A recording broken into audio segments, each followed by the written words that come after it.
So I was arrested, slept in Kileleshwa police station for a weekend, because they were supposed to do it on Friday, right? Yeah. Monday presented in court, released on bail bond thingy. Yeah, so what happens, I think, with women, corporate takes their best years. Yes, of course. And they give their husbands and their families their worst years. Yes. For me, it made perfect sense to do what I was doing. To be 40 and marry a 38-year-old woman. Perfect sense. And now I have to ask, she's 38. You just got married. Yes. Are you speaking children? Yes, we are speaking children. Immediately after the marriage, we are speaking children. So maybe for the first 3 or 4 months, we are trying, but nothing is sticking. So we go see a fertility doctor. The fertility doctor tests both of us. Yeah. And says, I am more than healthy, but she's not.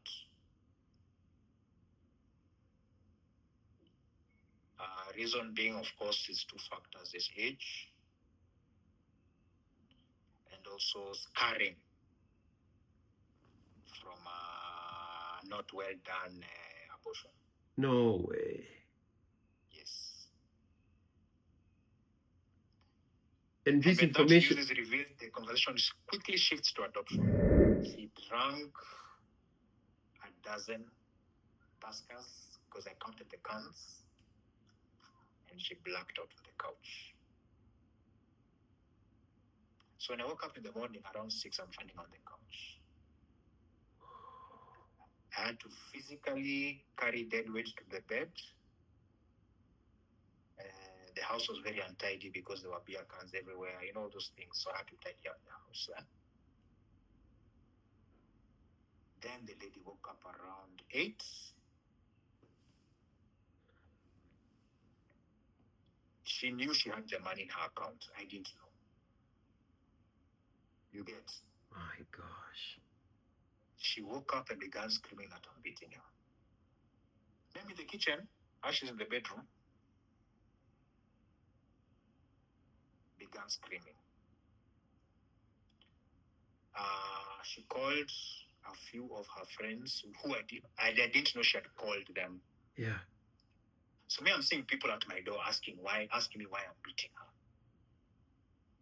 I'm wondering what's happening. No, but she's called us and you're beating her. When they went and looked for her in the bedroom, not a scratch.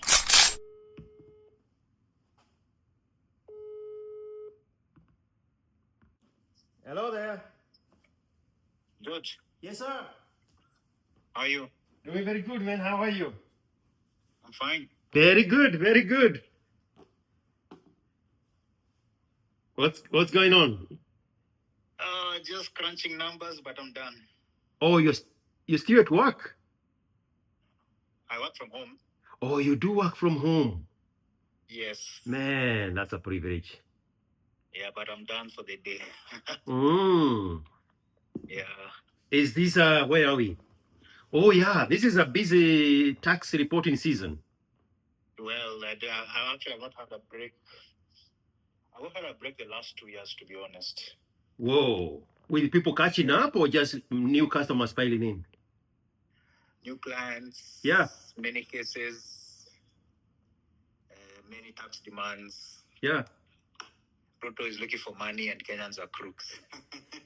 Are you helping them to hide the money or are you helping them to pay just the necessary tax? Basically, I tell people if you have crimes, confess because the amnesty is still on. Take advantage of the amnesty and then clean up your ways going forward.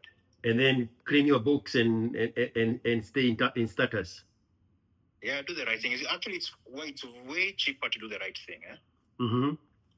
Because what people end up paying in bribes and all that, it costs them too much. You get? Yeah. And there is the bribes actually more expensive than the taxes.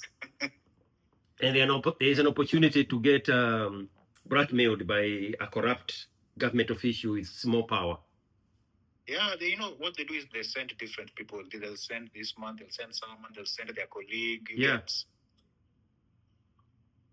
So it's a revolving door. There is no automated system that can catch 99% of compliance.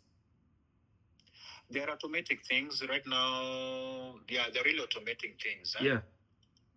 In terms of you have to issue electronic invoices which have a QR code which can be verified. Ah. Then it transmits the data automatically to KRA. Yeah. Then when you're filing a return, you don't manipulate any data. You just download what KRA have. Yes. Confirm it is correct, and you pay based on that. And the tax system is the one that has generated the QR code? Yes, the system is very advanced. It generates unique QR codes which you can verify using a mobile phone or USSD. Mm-hmm. Yes.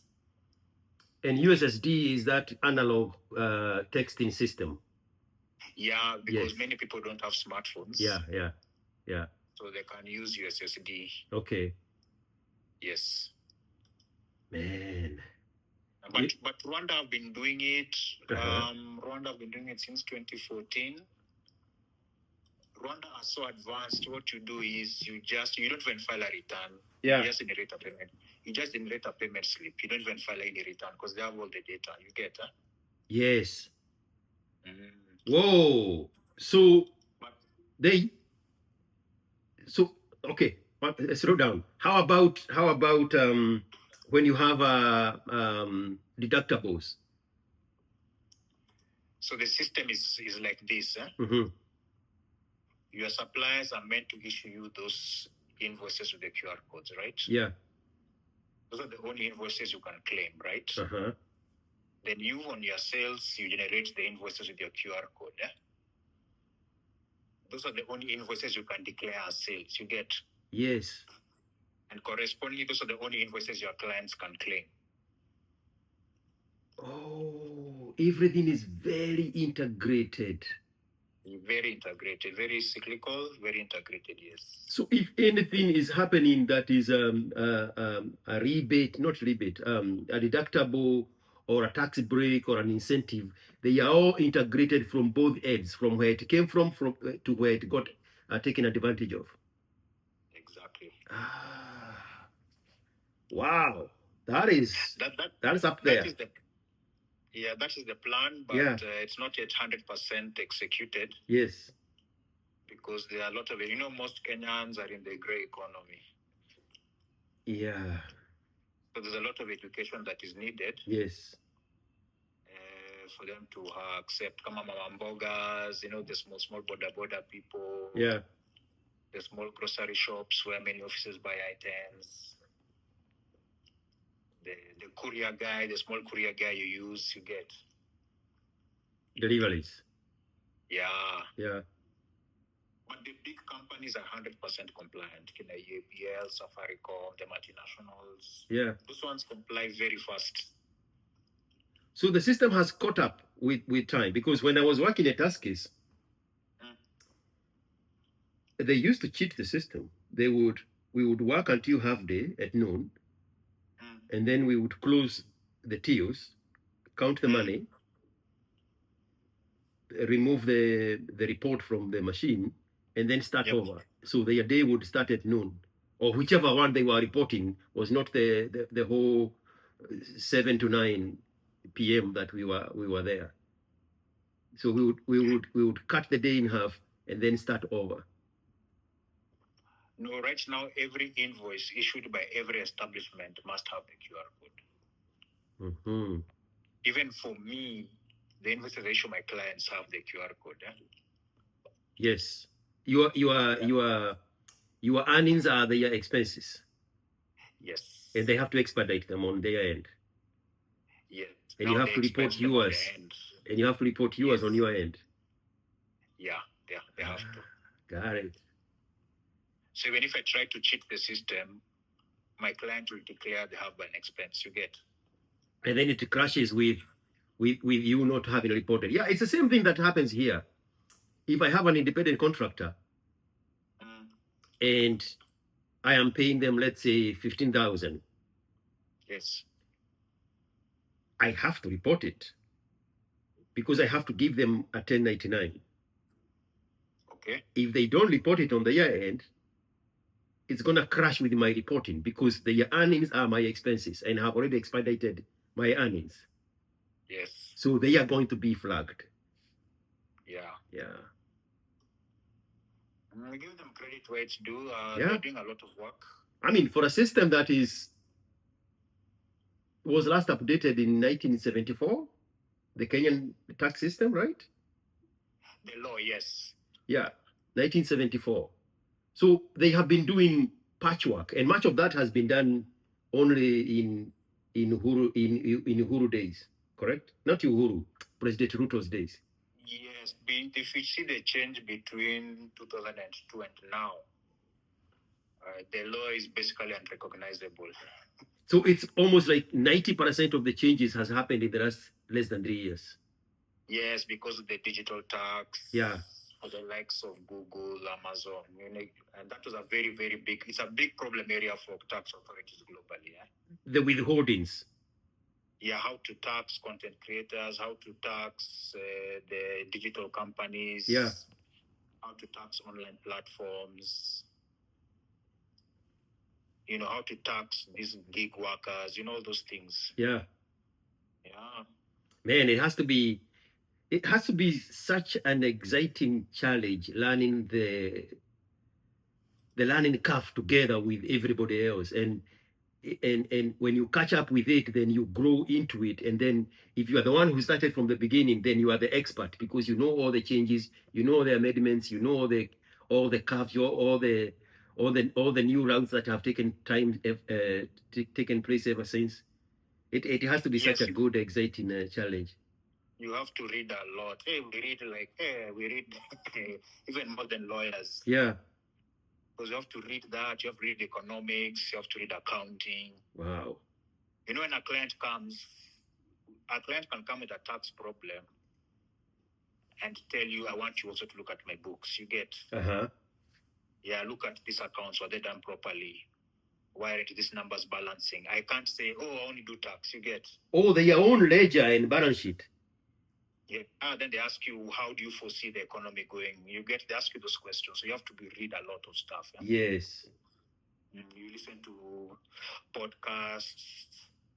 They ask you about the impact of Trump's tariffs. Mm-hmm. You have to know that stuff. So you become the actuary. Yeah, they call you, they ask you any question under the sun. Nice. Yeah. That's a good challenge to have. I love that. I love that. And what I've realized, many clients don't want to think about technical issues. They want to focus on their business. Yes, solve my problem. I focus on solving mine. Yeah, so if they can trust you with those problems, they can trust you even if KRA letter comes, you'll handle it. They're very happy. Yeah. Of course, Kenyans being Kenyans, there are a lot of quirks in our industry. But they normally just come back after going to the quirks. But poop floats at the top. Yeah, if you're credible, your work will speak for itself. People will even speak about you in your rooms you're not in. Exactly. That word right there. That sentence right there. That is the unlimited potential for referrals. Yeah, in fact, someone was shocked. I was telling them I've never gotten one client by pitching. I've never pitched to any client. Mm-hmm. All my clients are referrals. Yeah. I never had to pitch. You do PowerPoint. I don't do those things. Man, that's some exciting work. You're making CPA and accounting sound exciting because it's on the top. It's on the top. It's on the top of the list of the most boring things. Yes, but you see, most of the accountants make it boring for themselves because they're very mechanical. Yeah. They're very, very mechanical. I have a few clients who have come to me. Okay, just to give you a brief. Me, I'm not an auditor by profession. I just did the certifications. Okay. But I've never worked as an auditor. Mm-hmm. I've only worked as a tax specialist. Okay. but I've had to learn everything. You get Yeah. like audits, accounting, all those things Yeah. on my own, because I've discovered most of the accountants in Kenya, they are very, very book knowledge, very mechanical. If you ask them how to do a certain transaction, they won't know how to do it. Because they can't, any transaction, you have to think about the logic. Yes. Forget about debit credit. And the nuance. Think about the logic, the nuances, Yeah, like Kenyans, we have a problem. People are so book knowledge. It is actually Bro, it's it's crazy. so glorified. It is so glorified. If you ever even have a divergent opinion on an alternative way to look at things other than the book knowledge, now you become the pariah. You are like, who are you? Wewe hukusoma. Sit down. We are the book knowledge people. Yeah. Nasema inakuanga hivi, tuliambiwa hivi kwa kitabu. Yeah, but man, the secret is to branch out, get the information, get the knowledge, get the nuance, get the shortcuts of doing things, get the professional way of doing things, and make it exciting. And then you deliver. Yes. Yeah. Yes. Yeah. Yeah. Yeah, I can see you're doing an exciting series now. Is that where we are? Yeah, I want to listen to about a quote of the Tanzanian guy. Uh-huh. Yes, the Tanzanian guy, the guy was in Germany. Yes, I reached the part where he was going to the USA. That's episode 7. Yes. Yes, and then of course I listened to the other guy with the lady who was married to a Pakistani. Oh, then brother. She came back. Brother. Yeah, that story was just too much fire. Bro, and the guy is so articulate. The guy is so free to give his story. He wants that story out there. He has the energy and he remembers everything. He takes you there with him, and you're sitting with him in the bus, and he's sitting in the back, and he's looking at the guy who have seen the letter. And I'm like, Kenovia, neke kiradia na berehaha. And the tragedy was he was going to waste his best years on her. I think I saw your comment at that video, and you say Yes. he was seconds away from disaster. He doesn't know what he's dodged. Bro. Yeah. Bro. Yeah. You see, the tragedy is there are so many men who are wasting their lives with women who are way below them. The problem is men have been denied the ownership of their own value. Exactly. She is the price. We're always told that. And when you say the man is the price, everybody looks in at you like, what is going on here? Because even the people who want to have a say, the men themselves that have been beaten, even that messaging that, hey, wake up, look at yourself in the mirror. You are the price. You mean I'm the price? You mean I'm enough? You mean I'm the one? You have always been. They stole the messaging from you. They stole the labor from you. They stole the ownership of greatness and value from you, and you let them, because mama was at the steering wheel. Yeah.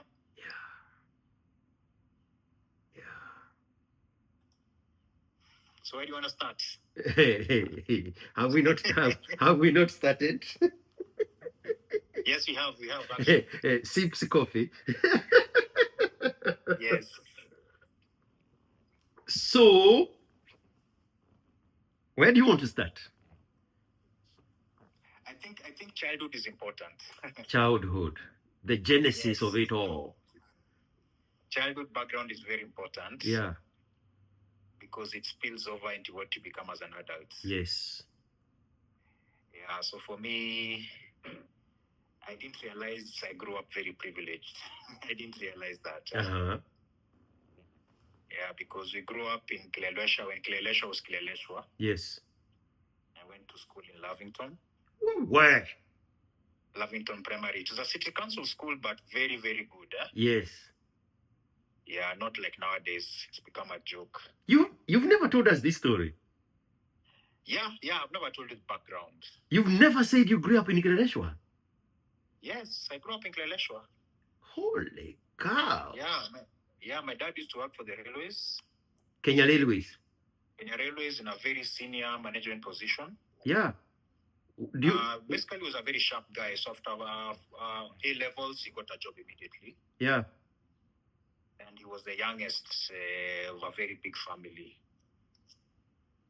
Educated by his elder brothers after my grandparents passed away. But very bright. Wow. Yes, and very light-skinned. People actually should think he's a Kikuyu. Have you ever seen a light-skinned Luo? I have seen that super... Is he a senator now? Is he a senator? The one who took over from James Mwenje. That young, smart guy. Bobo Wino, yes. Yes, Bobo Wino. That's a smart guy. So light-skinned like that, eh? Yeah. Yes.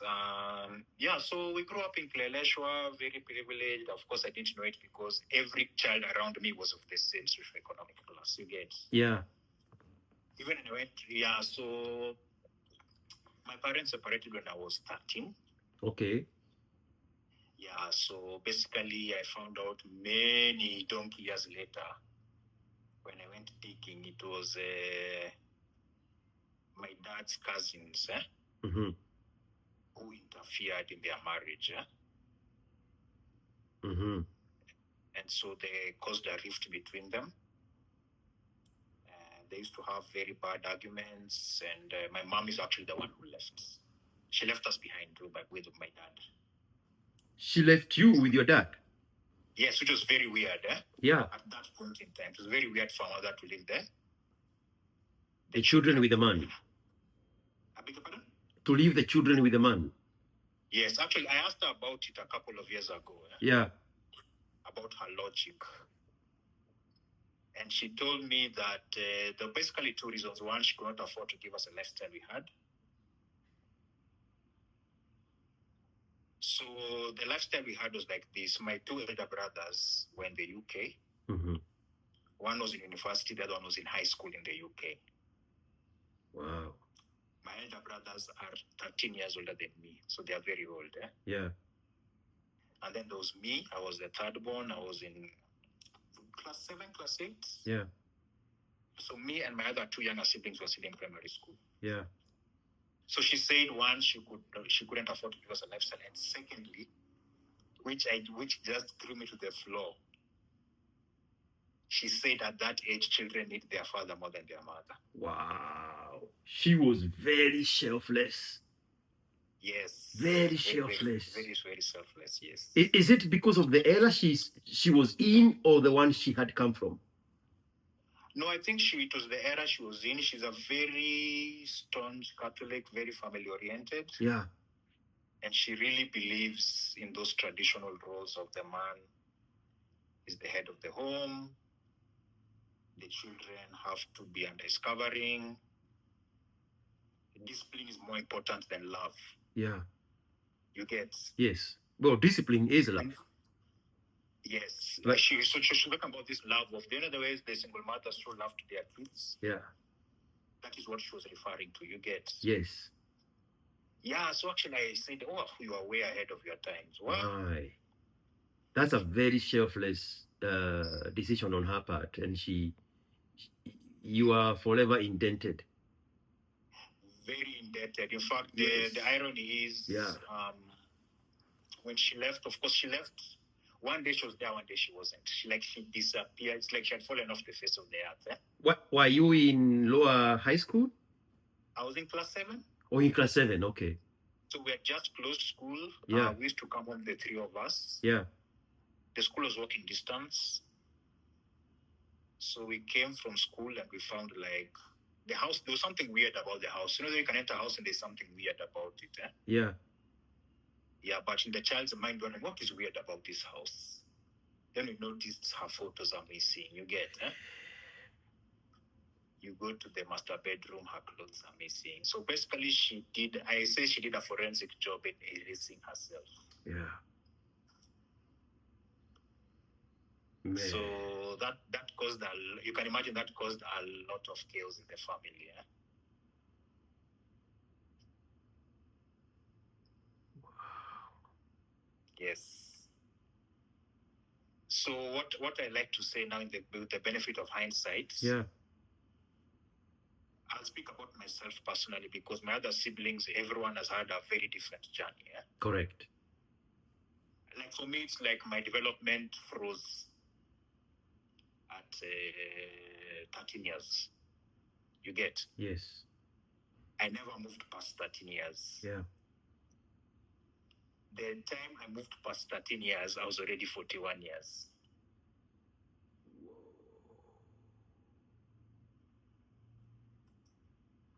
Hello? Bro, I'm consuming that information. Hello? I am consuming that information. Yeah. Sorry, another call came in. I just had to drop it. Yeah, I'm here. Yes. So between 13 years and 42, those are 29 years, isn't it?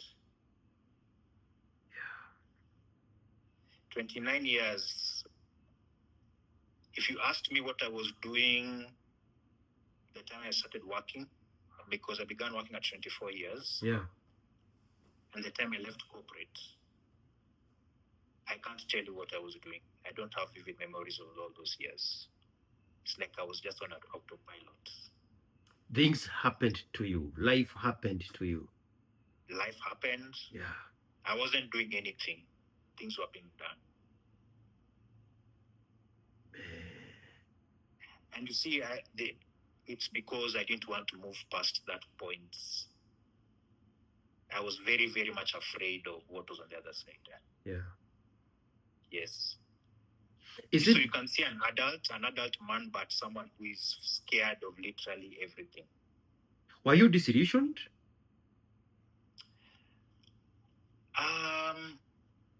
In a twisted way, I okay, I don't know if this will make sense. In a twisted way, I blamed myself for my parents' separation. Every child does that. Every one of them. It does not matter at what age. It does not matter what culture. It does not matter what socio-economic status the parents are in.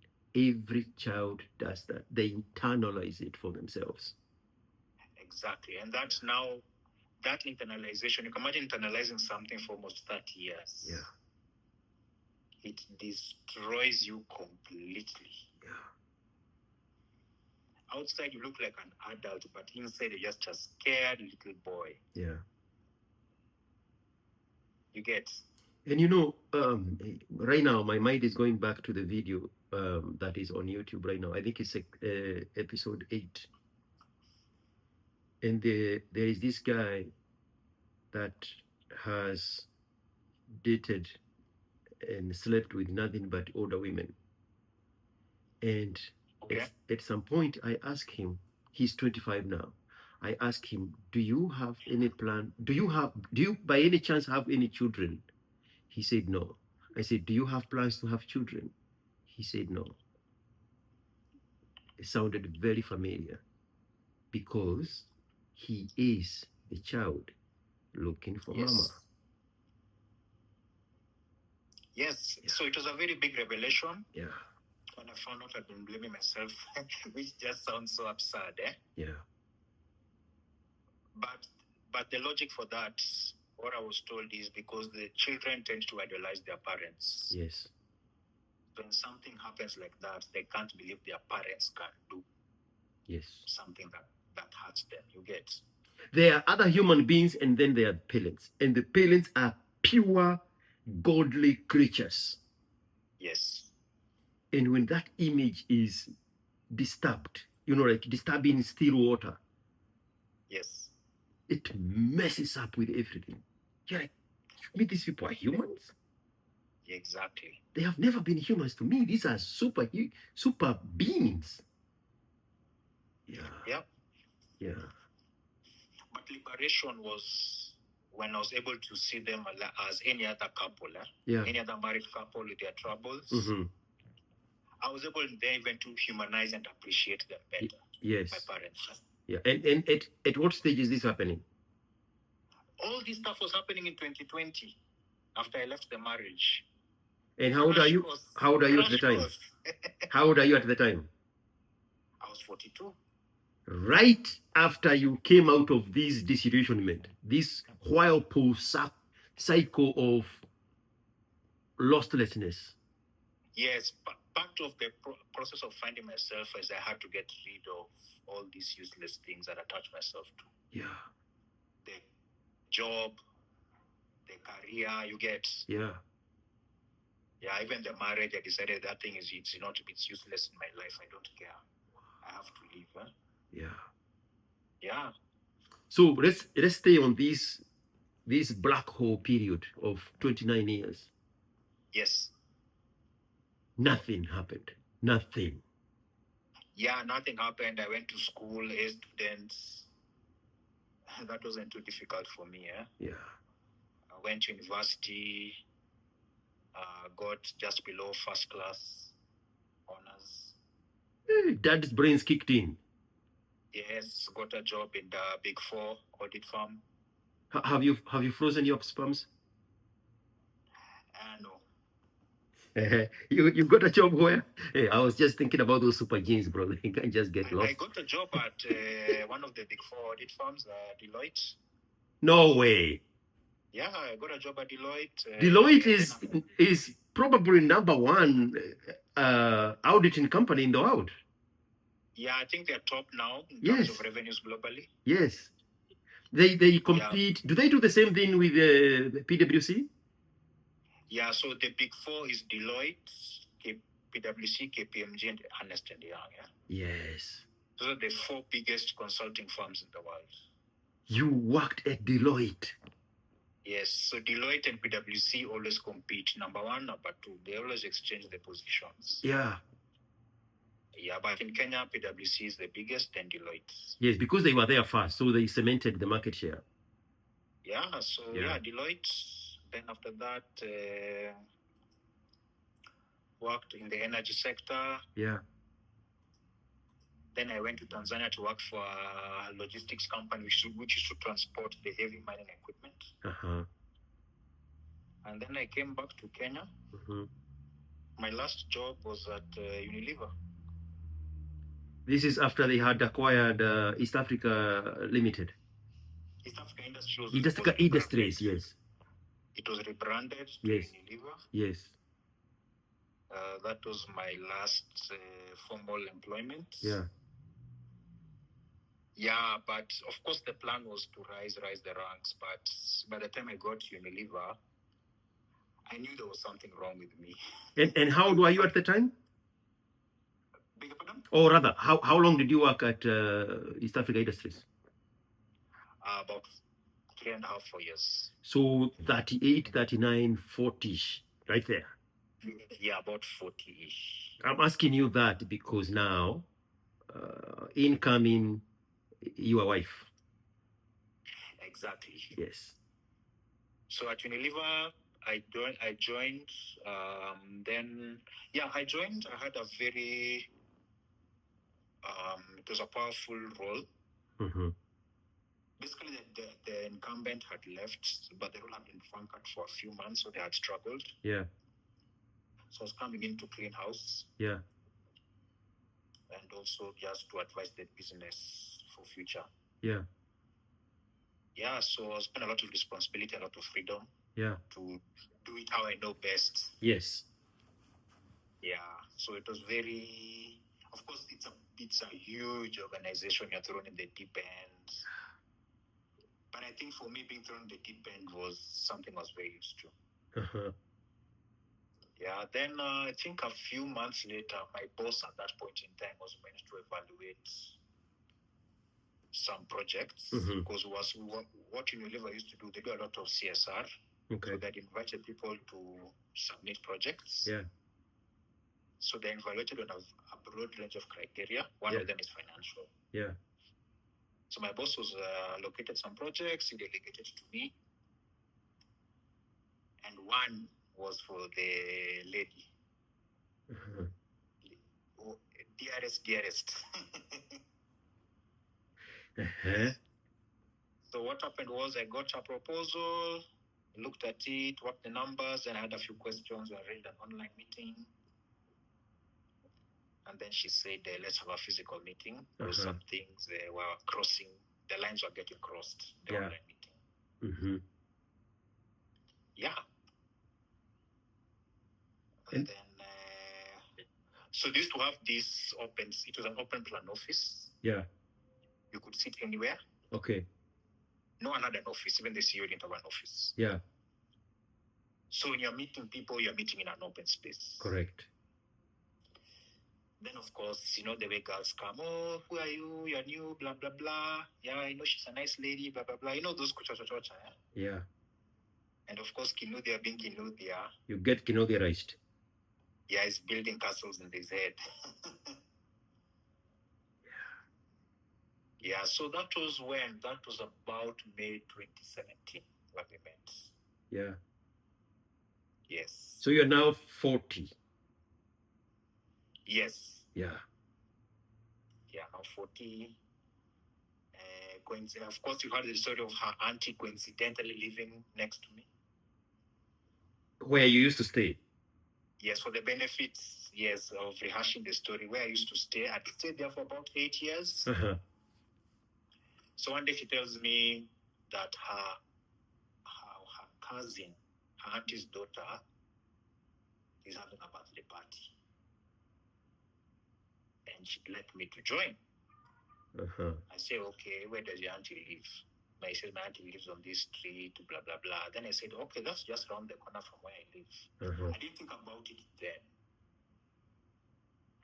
Why I remember that day, because it was, it's called what? Is it called Madaraka Day, 1st June? 1st June is, yeah, it's either Madaraka or Jamhuri, one of those. Yes, so Madaraka Day, I remember that day it was a public holiday. So we went to the auntie's place. Yeah. For the birthday party. And I guess that's what you call a soft launch, isn't it? Yes. Yes, I was soft launched. Where you were set up. Yes. And for the record, you didn't know that is what has happened until less than 6 months ago. Yes, I didn't know. 6 months ago, in this 2024 time. Yes, it was last year when we discussed it on a space. Yes. That's when you look back and you say, even that very first meeting, in that social gathering, it was a setup and you had no idea. Yes. And so you were sitting there, you were excited, you were like, hey, this is my girl from work. We work together. I didn't even know you know each other. Kenodia. Yes. So it was a soft launch. Uh-huh. Yeah, so that was June 2017. Yeah. Exactly a year later, to June 2018, we had tied the knot. Uh-huh. Yes, and looking back, as I said, life was happening to me. Yes. So everything was kind of being done, and I was just following along. Yeah? Because it was just the voice in my head, oh, you have everything. The only thing missing is a wife. And it's both validation and guilting. Yes. You are already in your 40s and you have not gotten married and you have everything. Why? What is wrong with you? Yeah, what is wrong with you? Yeah. And then if that voice is coming from mama, where?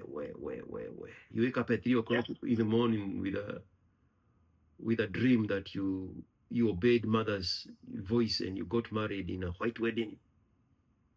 Yes. And is your real mother involved in this episode of decolonializing you or recolonializing you? No, so what happened at that point in time, remember from the time my mom left, Yeah, we had just connected yeah, before all those wedding preparation halabaloo things, you get? yeah, So she didn't have much of an input in yeah, terms of rising, you get? yeah.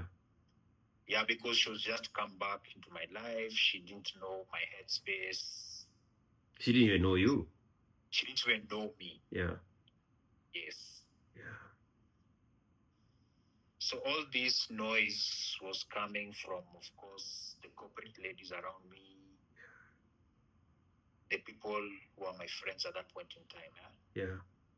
Because these are people who are in that life. They are married, they have families, basically happily married people. Yes. And you are 40. Yes. How old is she? 40, 38. She was 38.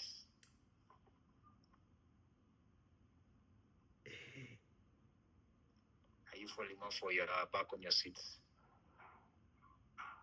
You are being told it's time to get married. You have everything. Why haven't you started a family? What is wrong with you? And then they present to you tan, tararan, ta, ta, a 38-year-old. Exactly. Yes, yes. So they present, of course, when you are in that world, the more corporate accomplished the lady is, in my head, the better the prospects for a wife. Yeah, so things like age, character, history don't count.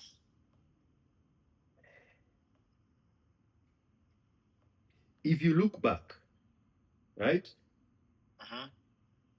You said you have 5 of you.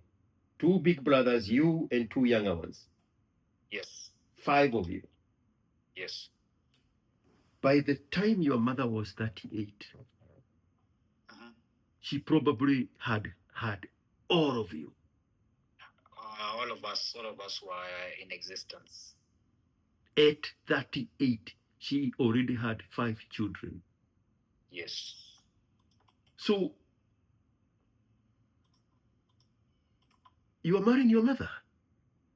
Exactly. You are bringing your mother back into the family relationship. Exactly. And you can tie to the whole thing I was saying of my development was stunted. You remember that? Yes, for 29 years. Yeah. Yes. Uh-huh. And so when you saw mama, you say, Mama, come back home. Yes. 38 years old. Yes. My mom had 9 children. She's still alive. She's 85 years old. And she gave birth between 1958 and 1978. 20 years. Yeah. She gave birth for a period of 20 years.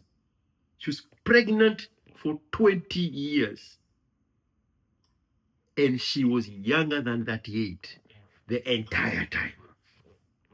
Yes.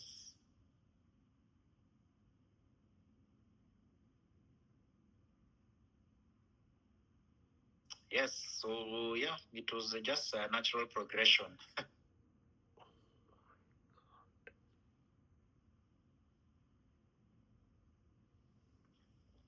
Whoa. Yeah.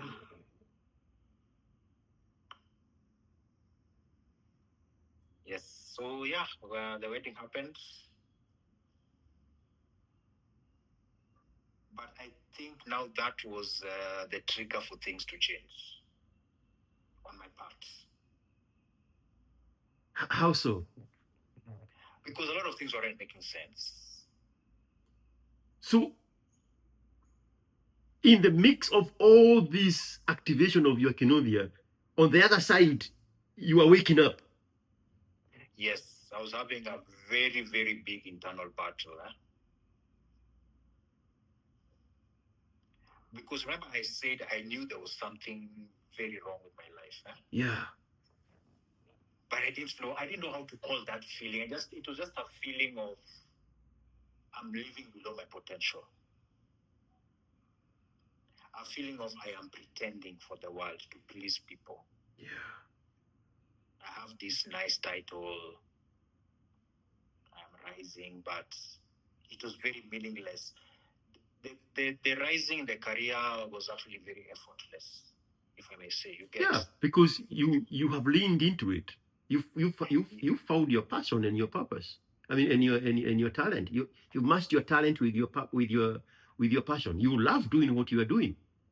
And Yes, for those who don't know, your grandmother introduced you to books, to yes, to numbers. to numbers, yes, to numbers. When you were a little boy, you worked with your grandfather at his shop, Yes, and he gave you the responsibility to balance the books. exactly. So it was very natural for you to now in the corporate world, in adulthood, to lean in into what you were very good at. Exactly. Yeah. Yeah, so even one thing I vividly remember, one of the things people do when in that state of kinudedom is they tear you down because I think they can see your potential, but they want you to remain small. You get? Bro, that phenomenon is unbelievable. I am now in my adulthood coming to terms with the realities of the existence of those dynamics in human coexisting. That there is a group of people that have been designed by the universe to tear you down. They have no desire of their own. They have no ambitions of themselves. They have completely given up on life. And theirs is to identify where potential is, where strength is, where somebody has the chance of succeeding, and they go in there and they do the devil's work. This is a very new introduction to life for me. Exactly. Yeah, so what I believe in hindsight, of course, there were all these people around me. So I had this huge internal battle, Yeah. and huge doubts about getting married. Huge. But I was so afraid of choosing myself. Because I remember there's a discussion I had with a friend, and he told me if you're having all those doubts, Yeah. you need to cancel this wedding. And you know what I told him? I told him I can't cancel it because too many people are invested. What In it, would in it people happen. say? You think? What would people say? Exactly. People are in bad marriages because of that sentence. What would people say? What would Yes. the church say? What would the community say? Yes. So they are living for other people and completely neglected themselves. So you could see it. This thing here should not start. Yes, I could see, but I was too afraid of being judged, and I don't think I had the muscle to see it through. Wow. Yes. So I just went ahead with it. To please everybody else. Yes. Do you have wedding photos? Yeah, wedding photos are there. Do you when you stare at them, do you see that emptiness in your soul captured in I those see the Kodak emptiness in my moments? eyes. You see what in your eyes? Emptiness. Yeah. A shell of a human being, basically. Yeah. Yes. And on the other side, she's happy as a kite. happy as a kite about the wedding ceremony, not about the marriage. Oh no, women never think about beyond. They never think beyond the ceremony. Yes. The ultimate goal is the ceremony. Every That's effort the is goal, the is put ceremony. towards the ceremony. Yes. And I know I say women as if it's a broad brush. Yes, it's intentionally a broad brush. Yeah. Yes. It's a very modern woman thing. They want to be brides, but not wives. And let's qualify that. Mm-hmm. They want to be brides, but refuse to be wives. Yes. They are capable of being wives. They just withhold that energy from the man. Yes. Yeah.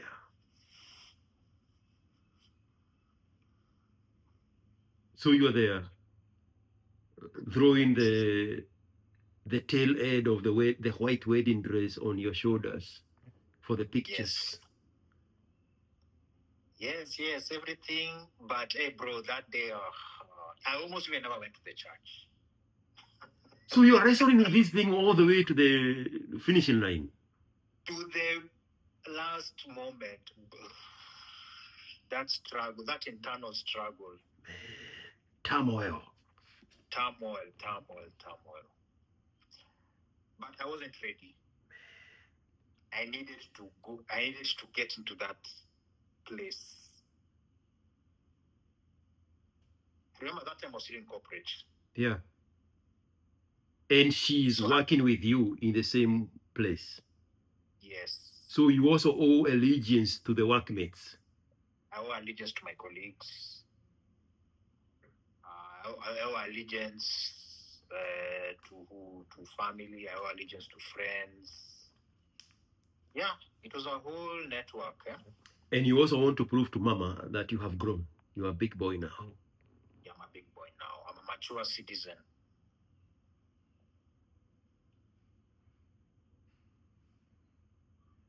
Yes. So we tied the knots and then began the longest 2 years of my life.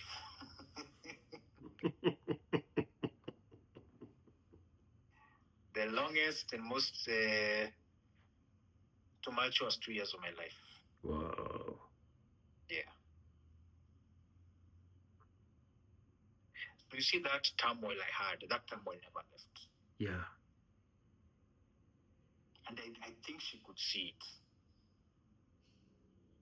Well, obviously, these people have a sixth sense, and when she notices and in you, she sends somebody to engineer you out of it with some validating words and some praises and some, qualifying statements that make you even second guess what you are thinking internally is true. Because everybody is validating you, everybody is qualifying you, everybody is praising you. Yes. Yeah. So you are questioning, why am I not the only one seeing it? Maybe it's just, what do they call it? Jitters? It's just, maybe it's just jitters. And also you have to understand that I had no confidence in myself. Yeah. That is why life was happening. You get happening to me. Yes. So when I have this turmoil, I'm doubting that it is actually valid. Yeah. I'm really doubting myself. And you have nobody to compare notes with. Absolutely no one. And the ones that are courageous enough to warn you, you have no ears for them. There's actually no one courageous enough to warn me. Yeah, but you had confided this feeling with somebody, and they told you, if this is what you feel, don't go along with it. Yes, but he was saying it from a very lukewarm. Very lukewarm, not a very forceful he's really convicted about it. Because this is also someone who was married, you get? Compromised already. Yes. Yes. So it wasn't said with much conviction. You know, someone can make a very short statement and you can see the conviction. Yeah. Yes. So So he's there's a not very telling you. warm statement. He's not Or telling just you. Don't do what you're doing. Sini mimi nakushow, it's very bad on this side. He's not giving his own story. he can't give his own story. If he had, then you would have second guessed yourself. Yes. Yeah. But married men do not speak. The one thing I can tell you, they will not tell you the harsh truths. Yeah. They will tell you the nice bits, but they won't tell you the struggles and the harsh truths, the darkness they face. You get? Because they have internalized them as part of the relationship. Yeah, they see it as it is necessary evil, happy wife, happy life. Yeah. You get? They are teaching each other. I was listening to that Uganda show that comes on Saturday morning, maybe Saturday evening in Uganda. The Man Cave. Oh, the one they have on Saturday mornings. Yes. They are coaching each other on how to survive the wrath of the prison warden at home. How to make the best of a bad situation. How to see the bright side of the prison. At the very least, they let you bask in the sun for 60 minutes. And once in a while, she will actually serve you food. Because the rest of the time, the food is in the fridge and everybody is asleep and you're coming home and there's nobody to welcome you as the hero you are that went out there and slayed the dragons and came home with the bacon. There is nothing like that that happens in marriage. Yes. Nothing. So they are teaching each other there on that Uganda channel on how to survive the prison. Within the prison. Yes. Yes. And how to see the bright side of it. You know, at least the uniform is free. At least we are not the ones doing the rodley. Well, in prison, but them, they do their own rodley. Probably everybody has this rodley. But they still find this the bright side of this very bad thing that we have been dealt. So yeah, married men do not speak. They do not say the truth. Unfortunately. And if they are, we are ready to hear. And not that we are locking them out. They can never dare speak. Do you remember that little clip that circulated not too long ago? It was a woman with her psychotherapist. Either a psychotherapist or it was a podcast. And the guy asked her, "Are you happy?" And she said, "Oh, yeah. I'm very happy. Life is very good. Marriage life is very good. I am right where I want." And then she asked him, "Is he happy?" And he was like, "Excuse me?" It is an alien concept. Is your husband happy? What? Yeah, she can't. How dare you ask me whether he is happy? Happiness is not his portion. Happiness is for me. Yes.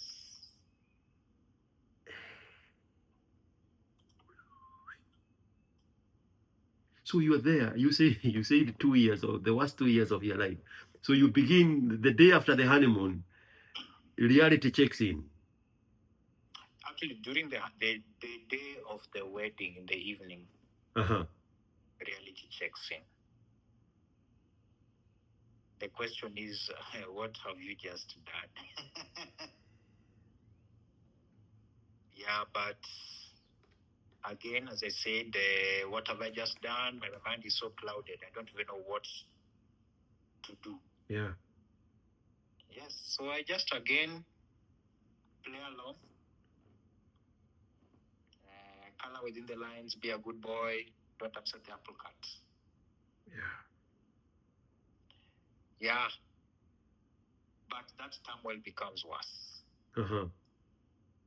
Because now I think life was reaching a place where I had to make a choice. Yes.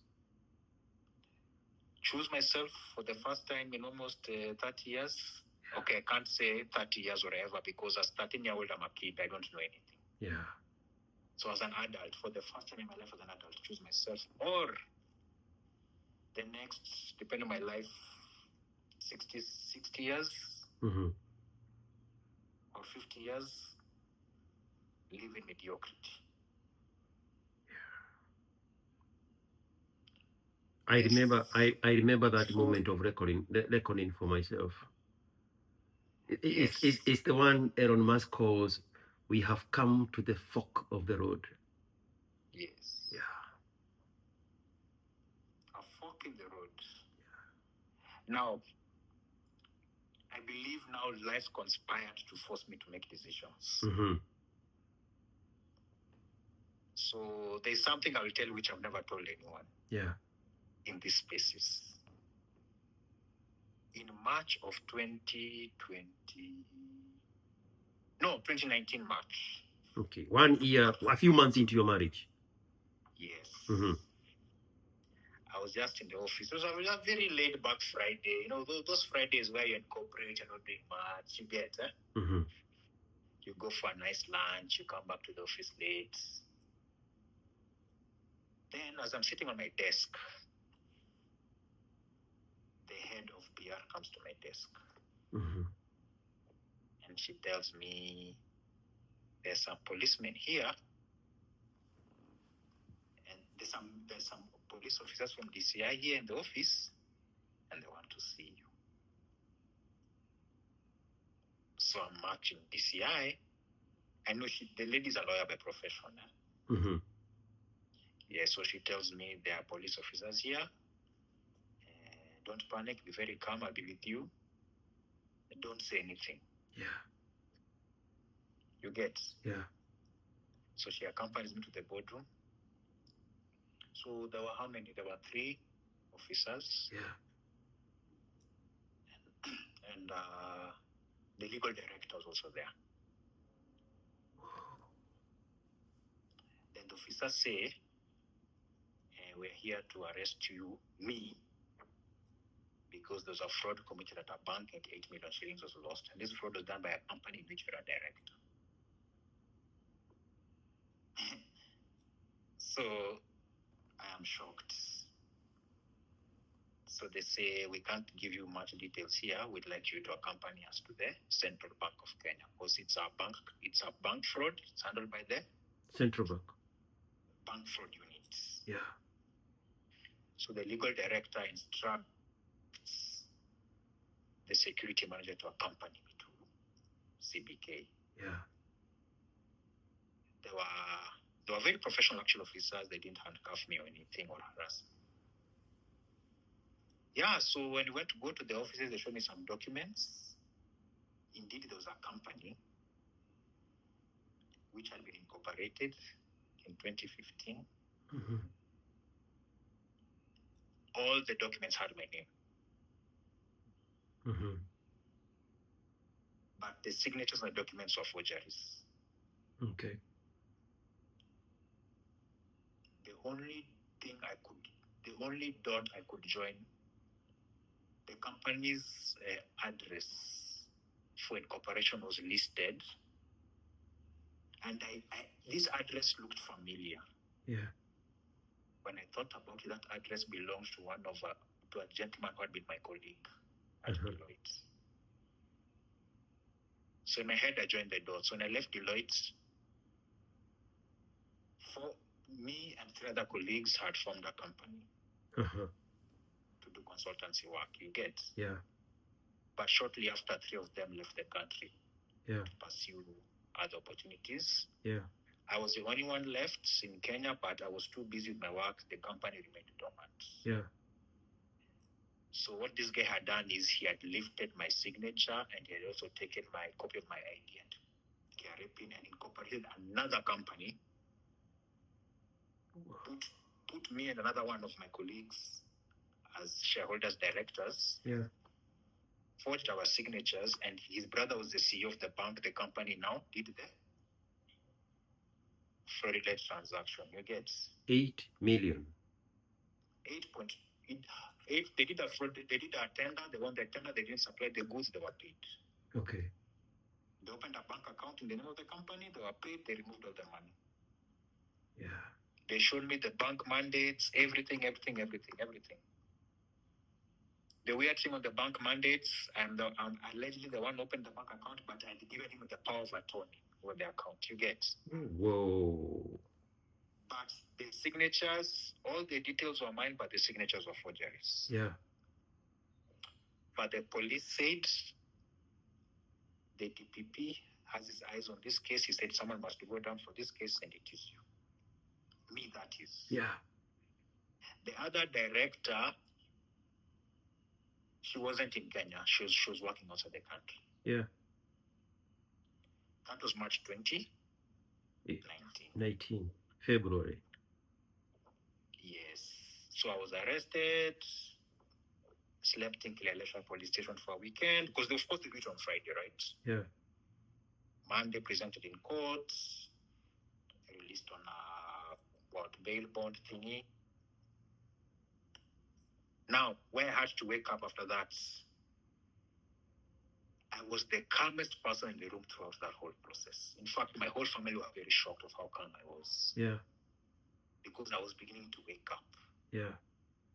Why I was calm is I was watching who was doing what. Yeah. When I was in that mess.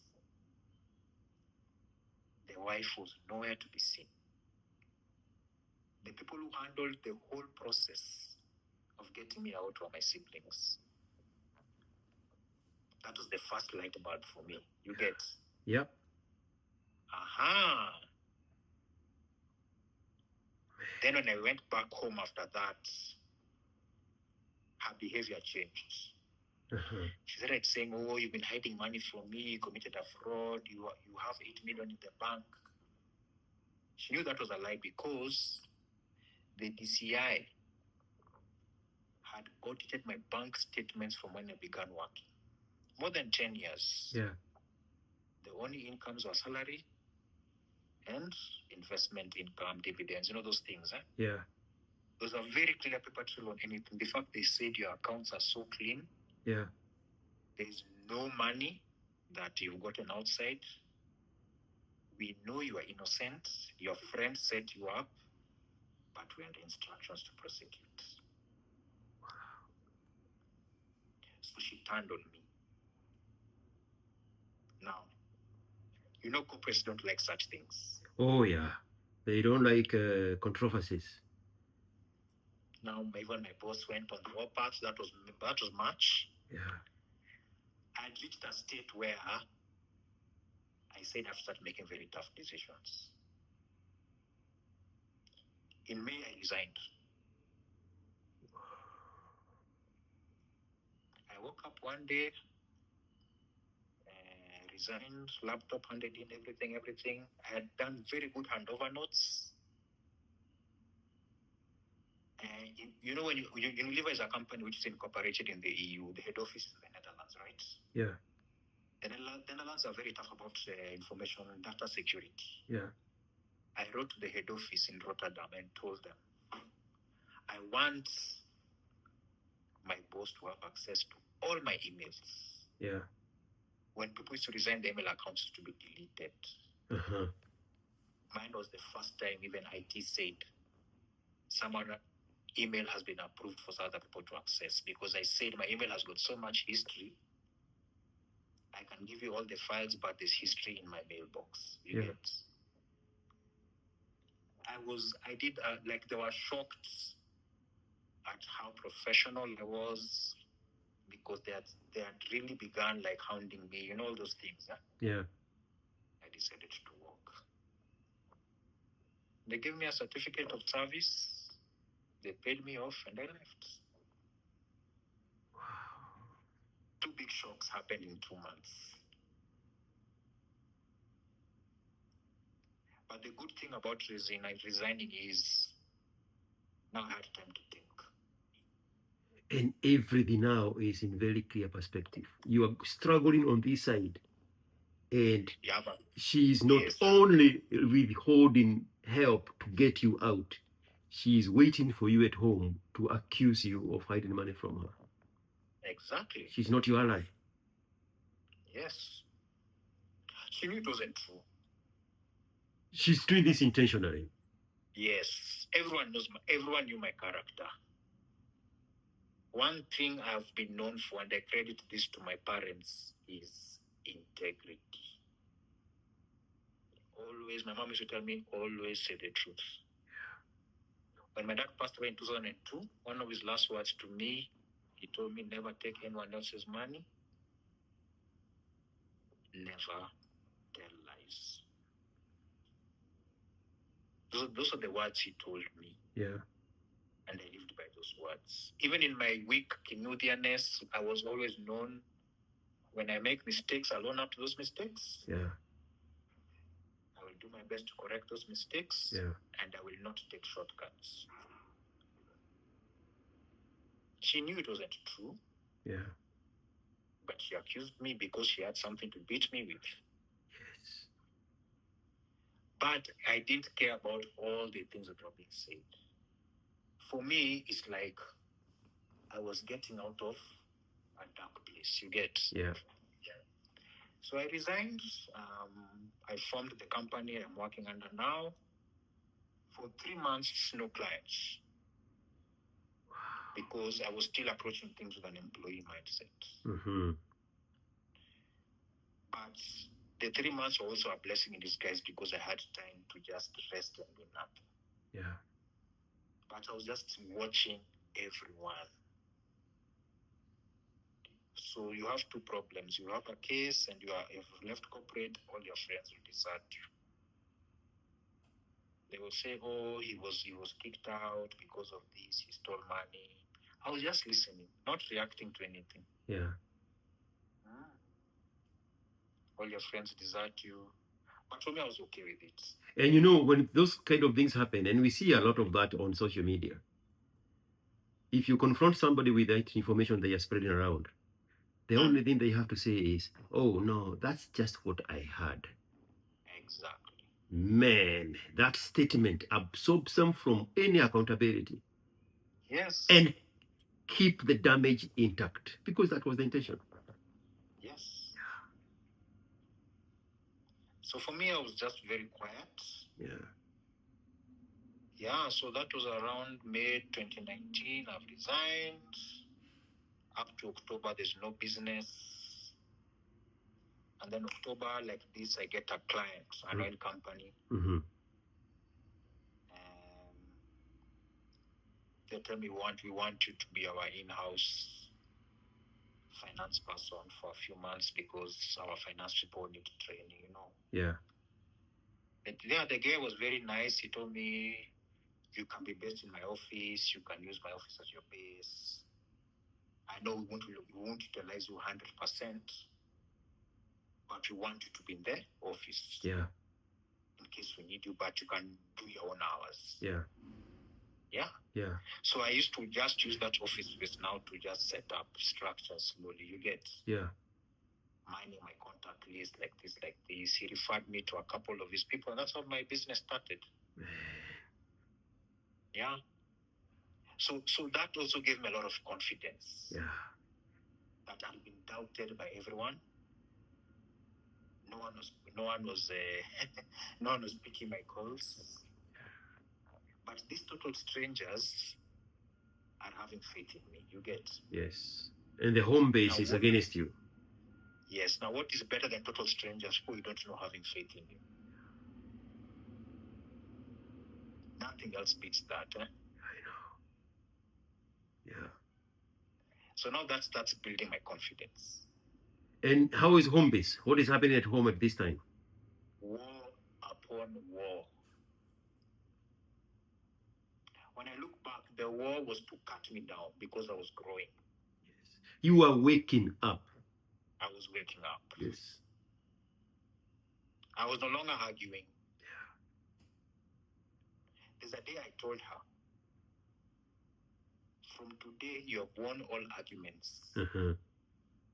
Even in the future, I told her you have won before you even started. You know, that thing shocked her. Because I've taken the sting out. Yeah. I told her, me, I will not argue with you. You won all arguments. If you're not telling me something that is important, don't tell me anything. My goodness. Uh-huh. And that's the reality of marriage. A few months after the big day, that's the Yes. reality you are being faced with. Yes. I even refused to go to therapy. Uh-huh. I refused. And now I have to ask, she's 38. You just Yes. got married. Yes. Are you speaking children? Yes, we are speaking children. Immediately after the marriage, we are speaking children. So maybe for the first 3 or 4 months, we are trying, but nothing is sticking. So we go see a fertility doctor. The fertility doctor tests both of us and says, I am more than healthy, but she's not.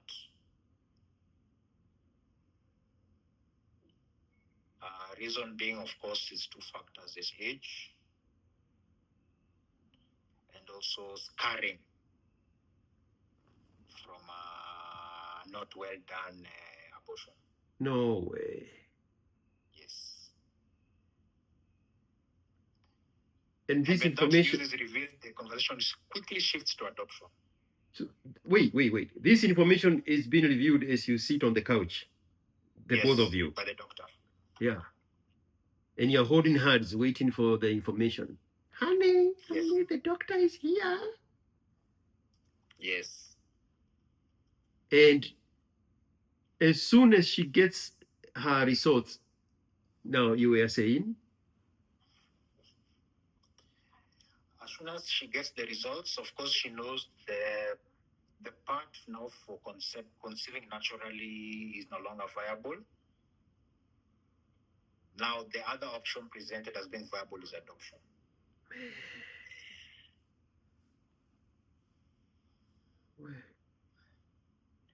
But adoption at that point in time cannot be immediately executed because you have to be married for a number of years. You get. Yeah.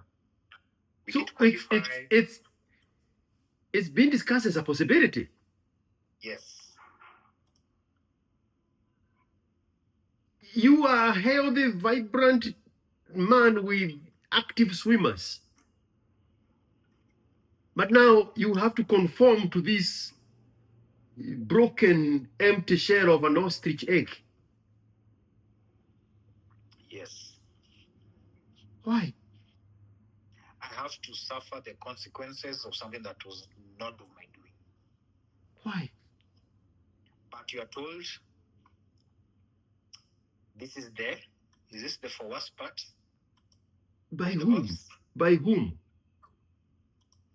Of course, by the church and everyone else. Yeah, whoever came up with that situation is because they were dealing with their best or worst.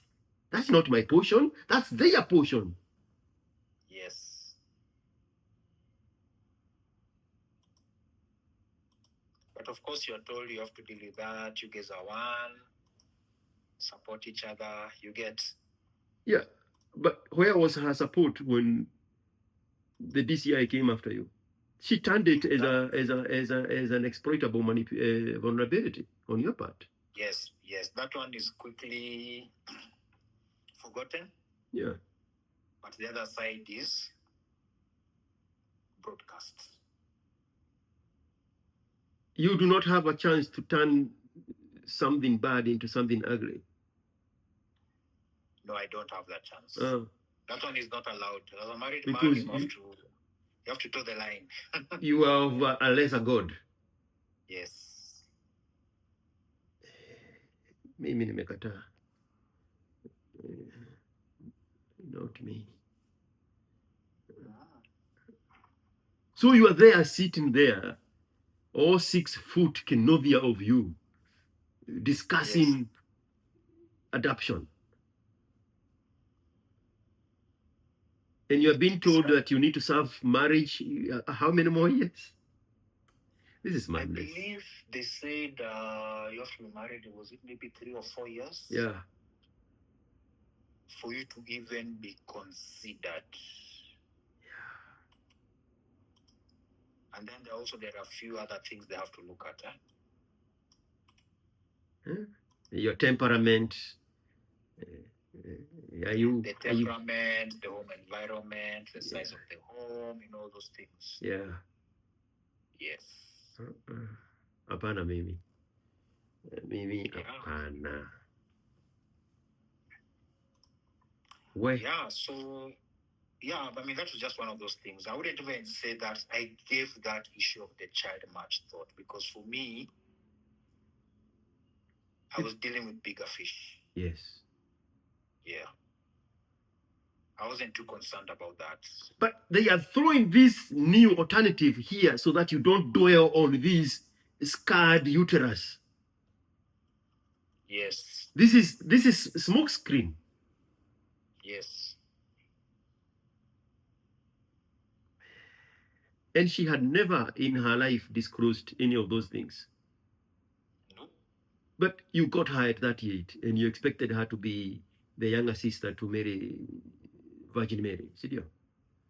Yeah, so the thing is, when you're in that world, as I said before, the more accomplished the woman, the better she is. That is the thing. Yes. You don't consider age, the impact of age on her fertility, the impact of age on the traumas she has, the impact of age on how fixated she is. She can't be molded. You get? Yeah.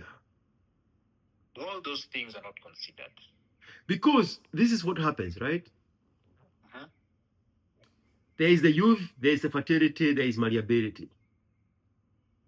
The corporate world tells them, give up those ones. Those qualities of what makes you a high sexual market value woman. Give up those ones.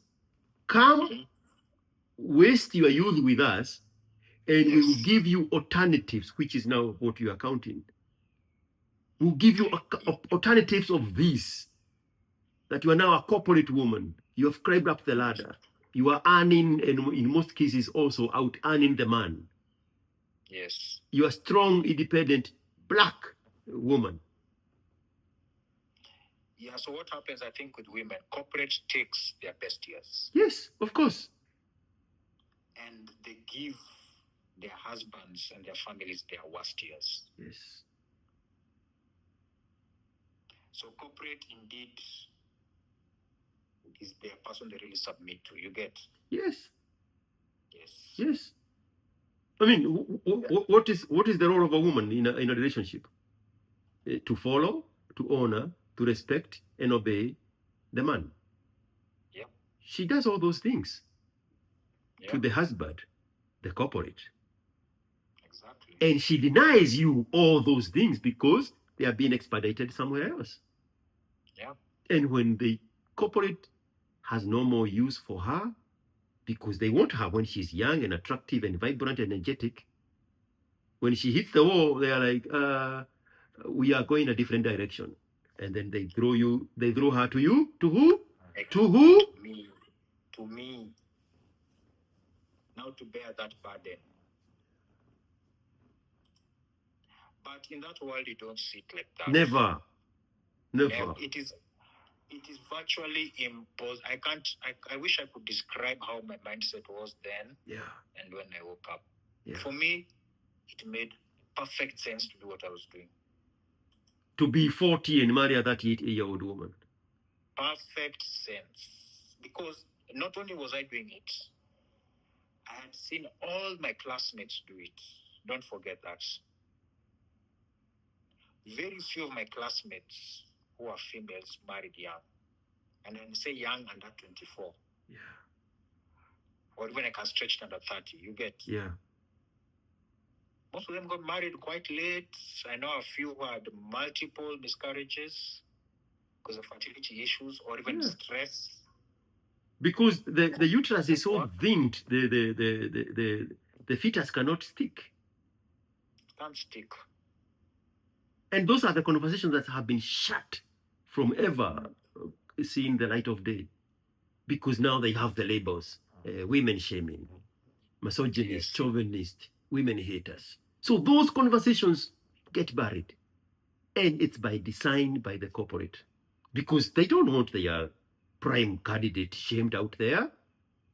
The promise there was a promise. You give up your youth, your fertility, and your malleability, come work with us. And then when we are done with you, we will create these terms to protect you. And anybody who goes against that arrangement, we are going to cancel them. You are protected Exactly. through and through. So anybody who comes out there and talk about a woman should be married when she is young, a woman should have children when she is young, a woman should not spoil her fertility by having abortions, that man, cancel him, make him an example. Then Yes. this arrangement with the young women, between the young women and the corporate world, continues indefinitely and successfully. Yes. So that is where we were. You get what has been left over after corporate has milked it. Yeah. You are told now the only viable option is adoption. And now that is what's on the plate. And you said earlier that it was not even something that you were grappling with because you had a bigger fish to fly. Yes, I had bigger fish to fry. And what was that? My bigger fish was just to find my way in this new world of work. Yeah. Because I was very green. I've been an employee for many years now. I was trying to set up a business. Yeah. Learn how to sell my services. To be okay with a regular income. Yeah. Yes. And now it's a very big adjustment. And you're pouring your energy, your attention, everything about you on that. And then on the other side, that dedication to that growth is now has the potential to be used against you on the home front. Yes. Because they use terms like, oh, you're working long hours, Yeah. you no longer give me attention. Yeah. You even work on Saturdays and Sundays. Yeah. You know, those things to just give you doubts. Or why don't you shut down your laptop when it reaches 5? Yeah. On this other side, there's no 9 to 5. Huh? If there's something that needs to be done, you'll even work overnight. Of course. And some days you won't do any work. Yes. And it will be okay. Yes. You are your own boss. Yeah. You are on duty 24/7. Yes. Yeah. So that was 2019. The year towards the end of the year, it was very calm. Mm-hmm. So an incident happened around Boxing Day 2019. Mm-hmm. So we'd invited a few of our friends. For the young ones, Boxing Day is May 1st. I mean, is December 26th. Yes, so the day after Christmas. Yes. We'd invited a few of our friends. So on that day, I remember, she got drunk. And when she did, now she got the bravery to say some things to me. You get? Mm-hmm. And it's not that we were arguing or anything. It was just a very calm get together. Everyone was just very calm and enjoying themselves. You get? Huh? It was calculated. Very calculated. Yeah. So she threw a tantrum. In front of your friends? In front of my friends. Saying that you don't even have you don't have a regular job. Why am I with you? You have a case in court. You have too many problems. And all those things. Wow. So causing a very, very big scene, shouting. You get, neighbors are looking. Real embarrassment. And some of the friends had even come with their kids. Did she throw in there the term the Black American women use? What kind of a man are you? Yeah, what kind of a man are you? Then, of course, the other thing also she threw in there is, you're unable to give me a child. Where? The thing now. But in all Shame, this, I think insult, what guilt need to be right. yes. But what threw her off is I didn't react. Oh, they hate that. Yes. They hate the situation where they cannot milk a reaction from a man. Yeah. So what she did, she packed a few things and she went to sleep at her friend's place. Yeah. And then the next 2 or 3 days, she went to her sister's place.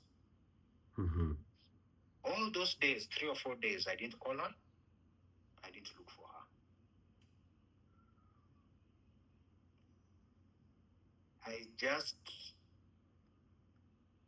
My mind was clouded because I was wondering, what is this behavior? Yeah. So I just took my laptop and went to Google. Yeah. And if a person does this, a person gets drunk and acts up, a person accuses you of doing things. That's the first time I heard of the term gaslighting and projection. Because why projection made sense to me was because she was accusing me of not giving her a kid. But who are the fertility issues? Who had done 6 abortions? Yes. And were any of those pregnancies yours? But she has to None. project it on you. None.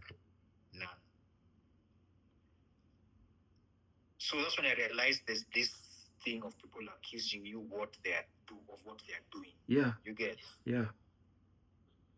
So for me, is when I realized this is a degree of madness I didn't when I was dealing with. Yeah.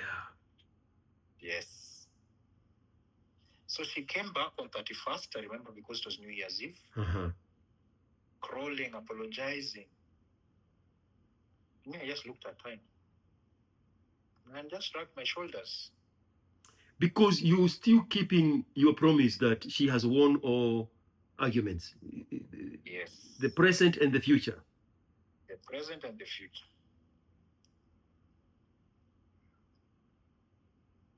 So I was just very calm. 2020 came. We didn't know COVID was going to happen. Yeah. But the first 3 months for me were very busy with that client. Yeah. So time flew past. Yeah. I was attending the court. Yeah. Court was progressing very well. Your fraud case. Yes, my fraud case was progressing it's still going on even in the midst of all these other madnesses at the home front. Yes. My gosh. Because these people were being asked, you're saying Harold came to the bank, he signed the tender documents, but none of them said they had seen me physically. Yeah. They were put to the spot. How did you release this payment without seeing this person? Yeah. Where is the invoice he raised? They were even given the bank's accounting procedures. Yeah. And it's like they had contravened all of them. Yeah. So the bank was asked, why are you charging this person another crime? And you didn't even meet your basic KYC requirements. Yeah. Yeah, so the case was progressing very well. It was looking very good for me.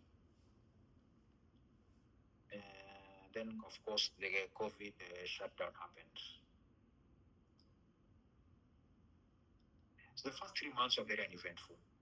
There was nothing much happening. Yeah. Now, when the shutdown happened for COVID, now we were stuck in the house. The 3rd week of March. Yes. 2020. 2020. Yeah. And when you're stuck in the house, I was just looking at her and I was just realizing that I can't stay the rest of my life with this person. As each day of the lockdown passed, my resolve was growing stronger and stronger. And I think she could see it and it scared her, you get. Yeah. And there's no escape because there's nowhere to go. Huh? Beg your pardon? There is no escape because there is nowhere to physically go to. Everything is locked down. You can't You're do anything. forced to You're face locked each down. other in close quarters. Yes. Yeah.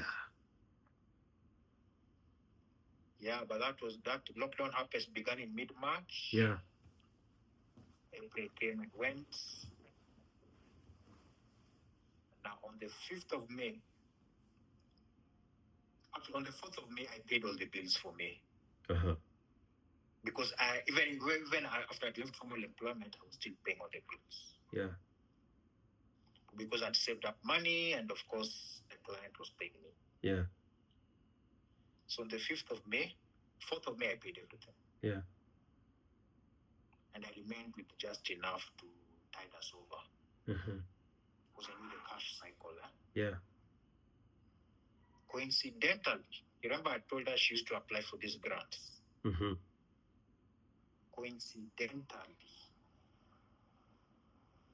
on that same 4th of May, a lot of money was disbursed to her for a grant she had applied for. Mm-hmm. Do you know what happened on the 5th when I woke up? Vamonos. She's gone. No. Uh-huh. I'd gone to sleep early on that day, on the 4th. On the 4th. I'd gone to sleep around 9:30. Uh-huh. So what she had done is she had ordered for drinks. She drank a dozen Tuskers because I counted the cans, and she blacked out on the couch. So when I woke up in the morning around 6, I'm finding on the couch. I had to physically carry dead weight to the bed. The house was very untidy because there were beer cans everywhere, those things. So I had to tidy up the house. Then the lady woke up around 8. She knew she had the money in her account. I didn't know. You get? My gosh. She woke up and began screaming that I'm beating her. Then in the kitchen, as she's in the bedroom, began screaming. She called a few of her friends who I didn't know she had called them. Yeah. So me, I'm seeing people at my door asking me why I'm beating her. I'm wondering what's happening. No, but she's called us and you're beating her. When they went and looked for her in the bedroom, not a scratch. She's screaming. Then they realized what was happening. You know what she had also done? She had also called my elder brother Mm-hmm. to tell him that I was beating her. She had also called her parents. I didn't know. My elder brother called me and told me, get out of that house, otherwise you'll be arrested. But what happened was my friends forcefully removed her from the house. Because when they came and they realized she had not been beaten. Yeah. Now to her to cause a scene, she began picking things and throwing them at me. Yeah. Now one of my friends who was there told me many months later that I was seated on the couch and I was watching a video on YouTube as she was throwing things at me. He was telling me any other man would have reacted. Then the issue wasn't that she was throwing things, it is what she was saying. She was telling me that she was throwing things, that you can go to hell where your father is. When she uttered those words, I knew we are done. Because she knew what my father's memory meant to me. And for me, it wasn't an issue of you're insulting my dad, you're also insulting the rest of my family. You get? Yeah. And for me, there was no way she was going to come in front of any of my family members after uttering those words. So even when my brother was telling me, get out of that house, the decision had already been made. It was the perfect setup because this woman had been telling my friends behind my back that I used to beat her.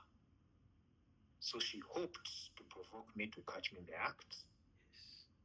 They catch me in the act, but it turned on her. They saw who was the problem. She was forcefully removed from the house, put in her car and taken to her brother's house. I didn't know all these things that had happened in the background. And the plan she had set up is because now she has the money. She has the money. She has to create an excuse as to why she's exiting. She has to demonize you. Yes, and she knew I had a case in court. Yes. And if I have another assault case, I am as good as done. My gosh. Yes. That friend of mine, we're still friends up to this date. And he told me, Yani, I think it was God who came upon you. He told me you were so calm watching videos on YouTube. The woman is insulting your father, insulting your siblings, insulting you to get a reaction, but it's not coming. And all the witnesses she had called and hoped to be for her were now looking at her family. Yeah. Neighbors came out. Some of them even recorded. That friend of mine had to go, because one of the neighbors was a Chinese guy. My friend had to go and threaten him that he'll be deported if he doesn't delete that video. My gosh. Because my friend told him I work for immigration. Yeah. Wow. So, can you imagine that perfect setup? Yeah. She had schemed it proper. Yes. And the money she got wasn't little, it was millions. So my friend was asking, after all these months of support, him paying the bills,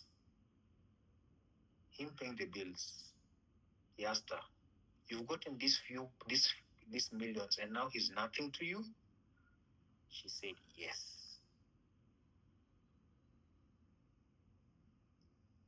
Then he asked her, you know it's COVID lockdown. Yeah. No one is going anywhere. Yeah. You're busy screaming you want him out of the house. You know right now you both cannot stay in that house. You know what she said? She said, I want him out of that house. I don't care where he goes. My gosh. And she said, I know he paid all the bills. And right now he doesn't have money, but I don't care. That was a Tuesday. By the 3 days later, Friday, I left. I remember I can't even tell you, I think I had 1,500 shillings. My Paid for a cab to my sister's place. I only took my clothes and my laptop and my books. I left everything else behind. She was, from what I heard, is she was very shocked that I actually left. Because I think she knew once I left, I was never going to come back. Yeah. Yes, she told people that I don't care where he goes, I don't care that he doesn't have money. I want him out of there. I want him out. He dodged the bullet of catching a charge. Yes. Now this is the rip code. Yes. He has to get out. Get out. And I got out.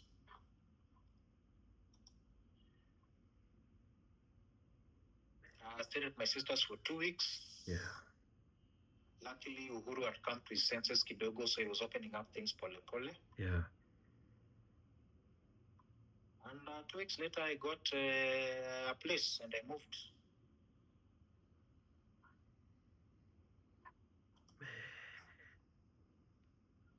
And that is when now I began. I actually, when I left, I had a notebook. Yeah. Because I could not remember anything. Yeah. My memory was bad. I used to need to write every little thing.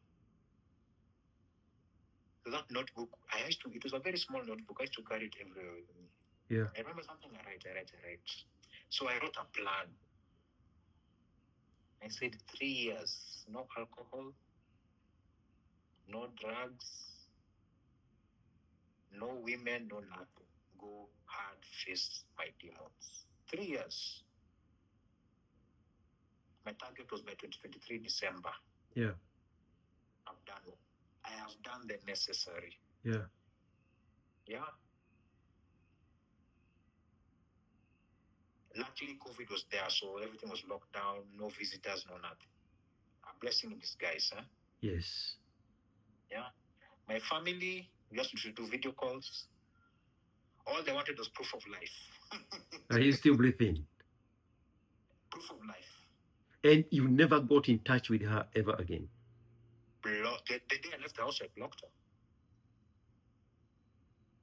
Blocked her family, blocked all mutual friends. And now you started working on this plan? Began working on this plan. Yeah.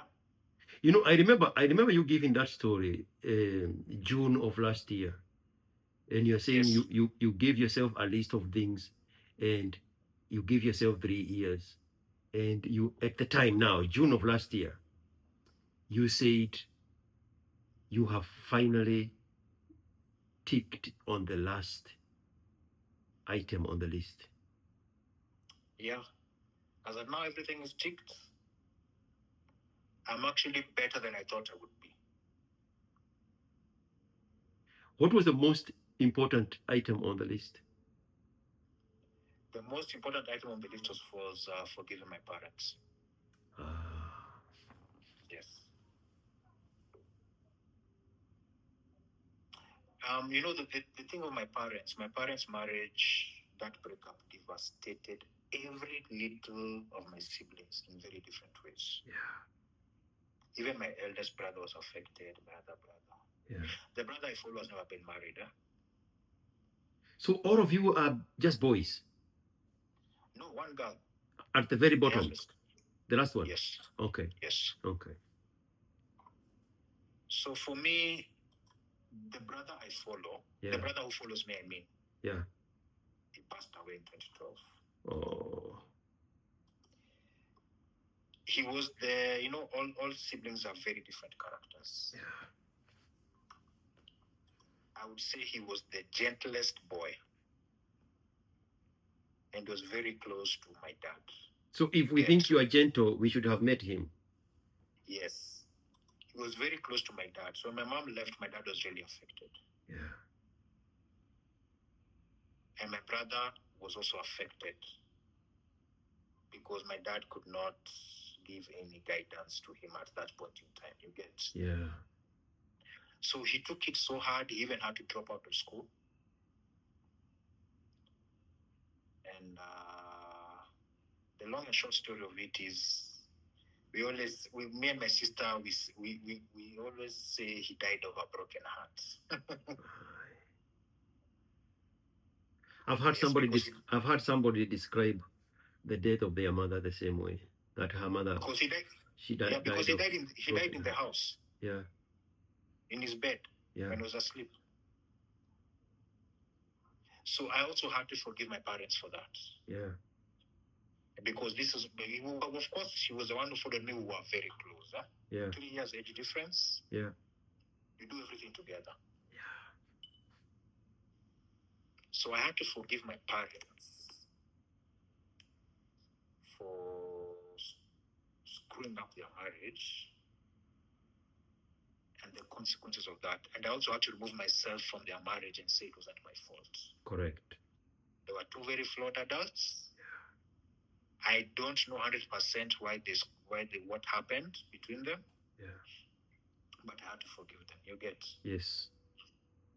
And the second thing I have to acknowledge is they did their best with the circumstances that were there. Yeah. I give credit to my mom for leaving us with my dad.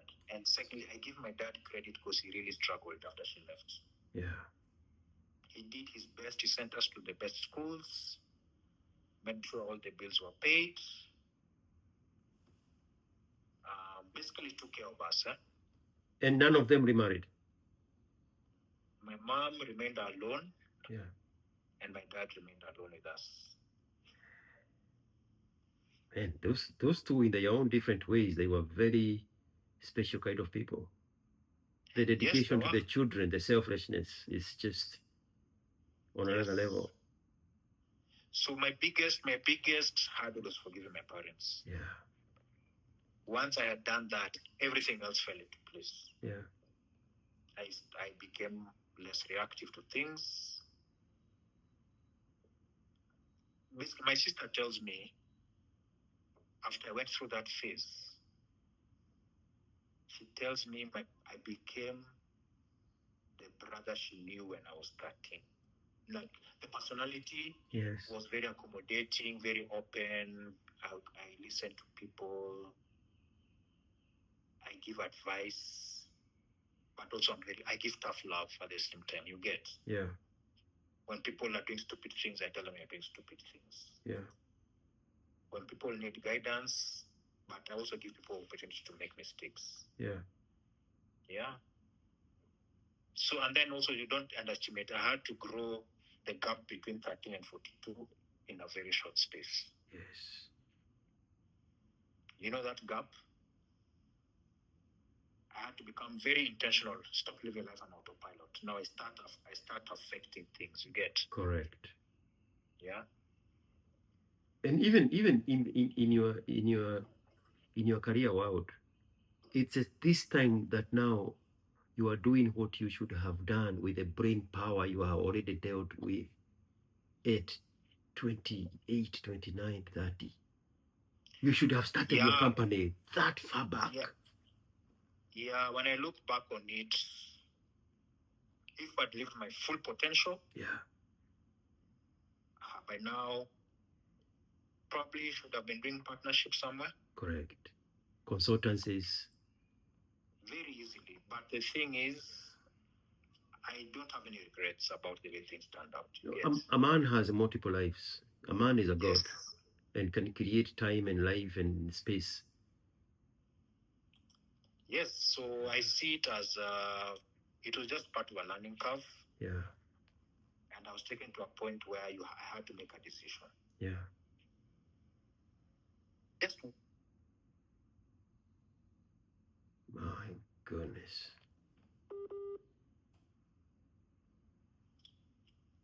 You're back. yes, I'm back. Yeah. Yeah. Kenya powers happened. Oh, you switched over.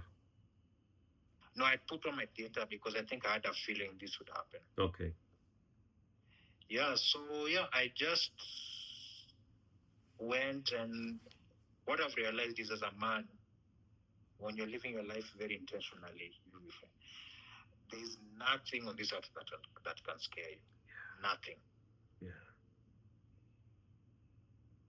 And that confidence you have repels a lot of people. It scares them. And it also now attracts the right people, which is what you need. Yes. Yeah. The right people come. Yeah. The people who are wrong will be repelled. You don't even need to chase them away. They'll just naturally walk Fall away. off. Yes. Yeah. But the main ingredient is the intentionality of it. Yes, but for you to get there, it's a process. And what I say is, the world, the way it is structured right now, Yeah. is fighting the man from reaching there. Yes. It does everything to tell you this path is not right. Correct. Yeah, you will lose. I've lost a lot of friends. I say lost in quotes. Yeah. You need to lose those. Those But are blessings in disguise. it's a blessing in disguise. Eh? Yeah. It's growth. And the only reason we attach ourselves with useless relationships and useless friendships is just it's part of the childhood trauma. The need, Yeah. the need to belong, the need to be accepted, the need to be around people.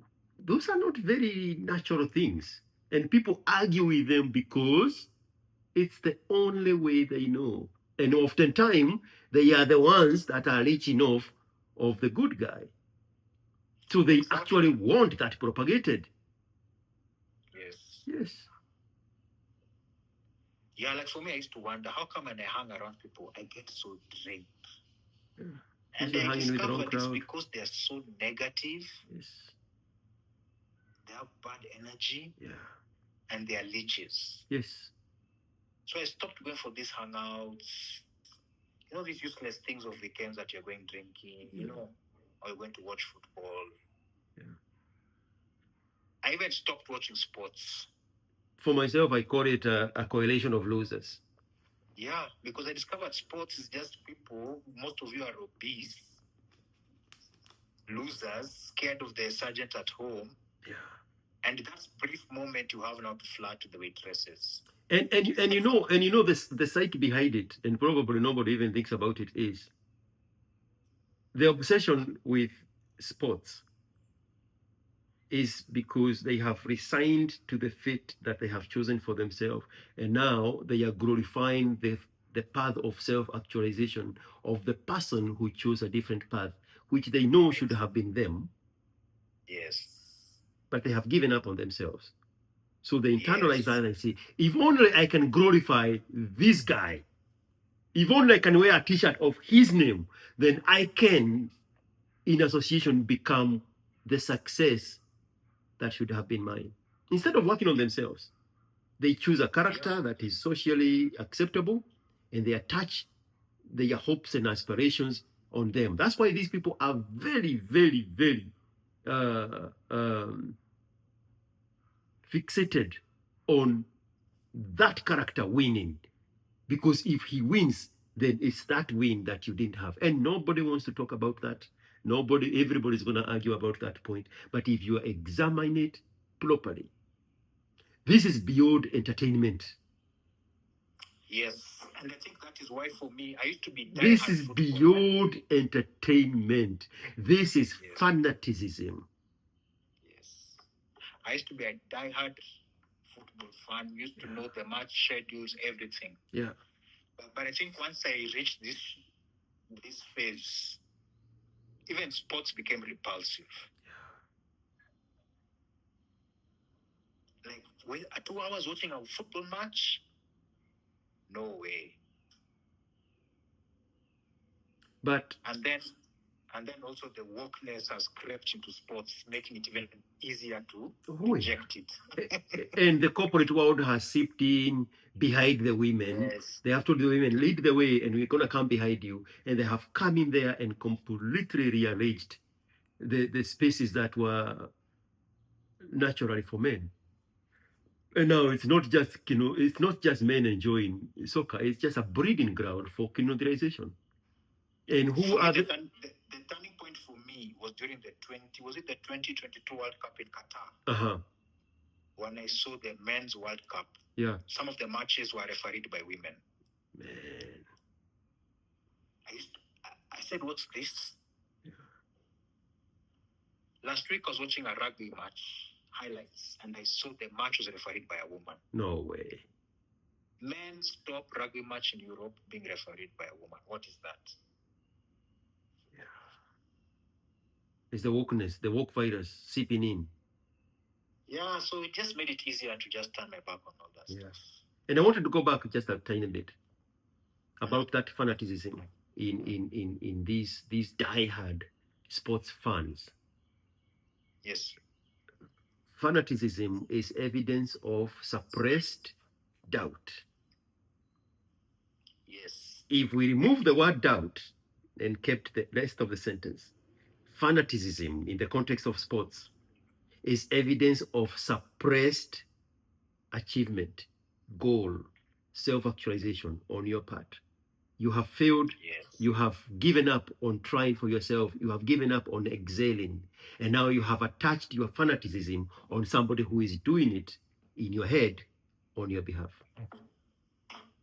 That's why they say, we have to win. We have to win. We scored. We beat you. We did this. We advanced. You have to attach that fanaticism so that the guy who is doing what you have given up on doing yourself is doing it for you. And you use that fanaticism to suppress that consciousness of you saying, it should be me. I should be working on myself. If that guy has to train to become that superpower on the pitch, that should have been your preparation. But you don't want to do the work. So instead, you replace it with fanaticism. And then you apportion a character that carries that dream that should have been yours. And I know that is so controversial, and I am overreaching, and I'm just projecting, and I'm just hating, but that's just how I see it. And my opinion is my opinion. Yes, what I believe, men have this force within them, the creative force. Yeah. Yeah. Yeah. But society, the way it is structured now, seeks to kill that force. Yes. So, but men have to have an outlet for it. And also, and don't forget what you're about to say, and also, the society has crafted a way for you not to even discover you as a man, you have that force in you. Yes. Yeah.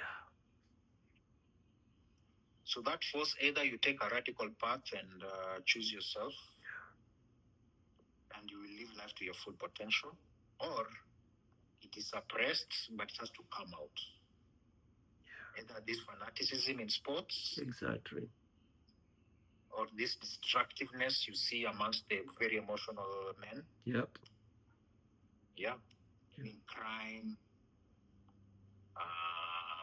sleeping around, being fraudsters, showing off, Yeah. All that is just pent up energy. Yeah. Or the men who sink into alcoholism. Yeah. Hopelessness. Because they know they have sacrificed their greatness at the altar of mediocrity. Yeah. Yeah.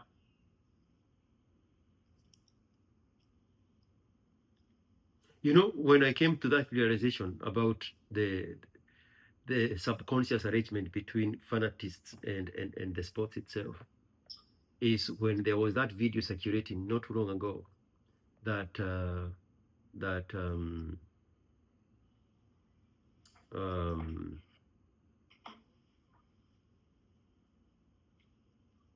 the watch company that does not advertise their Yes. their watches during the matches, because those people who are watching the matches are not their customers.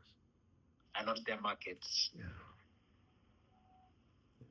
Yes. Yeah. And I was like, let me dwell my evil mind a little bit further to that. What does that mean? What does that mean? Hundreds of millions, if not billions of people are there watching this game, and you have decided that they are not your target audience for your product. Who are these people that you have figured out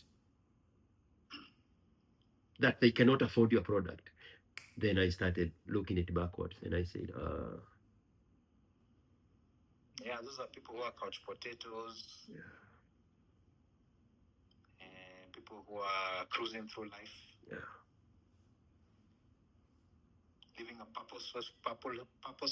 Purposeless life. Distraction of sports and entertainment. Yeah. Yeah. Yeah. And if you want to interrogate further, and I know this is very controversial,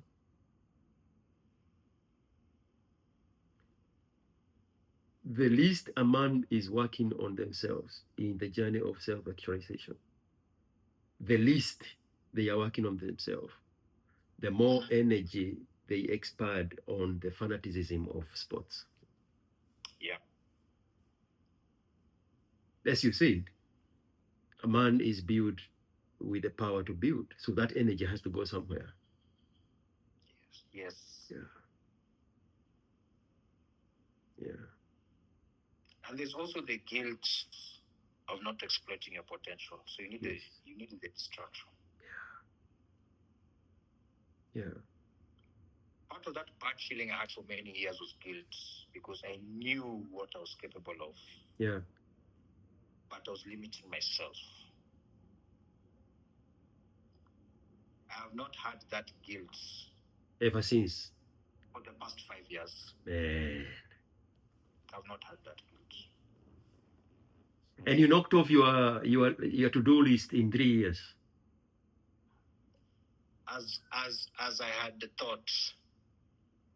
And now you have 2 years now of gaining. The 3 years was 2 years. recovery. Yeah, the 3 years was recovering, stability, and being stable, and just being a normal human being. Correct. And now you are in the trajectory of excelling. Yeah, the trajectory of excelling. Yeah. Yeah, just expanding my horizons, pushing myself further. Yeah. Making mistakes confidently, recovering quickly. Correct. Yeah. And just laughing at society. Yeah. I laugh at a lot of things nowadays. Yeah. And everything now seems so clear. You wonder where that clarity was for 29 years. Yes. The other thing I was telling someone. Yeah. This will sound very funny. One of the young men who comes to X today asked me a question. He said, Eliseel has been attending Kibe spaces. Mm-hmm. But when you hear him talk, he sounds so weird. Mm-hmm. He asked me, why is that? I told him, the truth is not for everyone. You can hear the truth and understand it, but you reject it because it is easier for you to continue living that life instead of you being radical and taking charge. You get? Yeah. Yeah. I don't know, for many men, they'll hear the truth, but they will reject it. It's very painful. It's very painful for you to acknowledge you are a fool. Yeah. Despite all the education and all the accolades. Yeah. I was very, very foolish. And I don't say I was foolish because I wanted to be. I was foolish because of how the tide I was swimming in. Yeah. I needed to get out, and no one else was going to do it for me. Yeah. And then when you look at that hesitation, when you knew exactly what you needed to do up to the last minute, and then you hesitated, and then there's now the aspect beyond foolishness, the cowardice. Yes, cowardice. Because cowardice kicks in. And now you know what you're supposed to do, but you don't do it. That's being a coward. Yes. And what did you just say 2 minutes ago? That now you are making mistakes bravely and recovering quickly. Yes. The other thing is I used to be very scared of making mistakes. Yeah. So for me, everything had to be perfect. Even in my work, it had to be perfect. Yeah. But that analysis leads to paralysis. Yeah. So this day, what I discovered is the key is to make mistakes quickly and recover faster than the other person thinks you made a mistake. You get? Yeah. Yeah. Sometimes I'm in a meeting and doing a presentation and I realize I've made a mistake, but I'll correct it so fast the client will not even realize the mistake. Yeah. Yeah. So I think for me, even when you're light, when you're very light in your spirit, your mind moves very fast. Yeah. And even you see things from perspectives which you never thought possible. Yes. The thought processes are very clear. The clarity is not something you can go buy from a store shelf. That clarity, bro, it has to come from a place of solitude. Yes. And now men have been scared to be alone because the society knows that the danger of a man who is in touch with themselves in solitude, that man is unstoppable. Exactly. Yeah. Yep. And so you can look back and see, you said earlier, the reason you brought up Ellis Hill is, you said you can now even look back and laugh at other people's foolishness.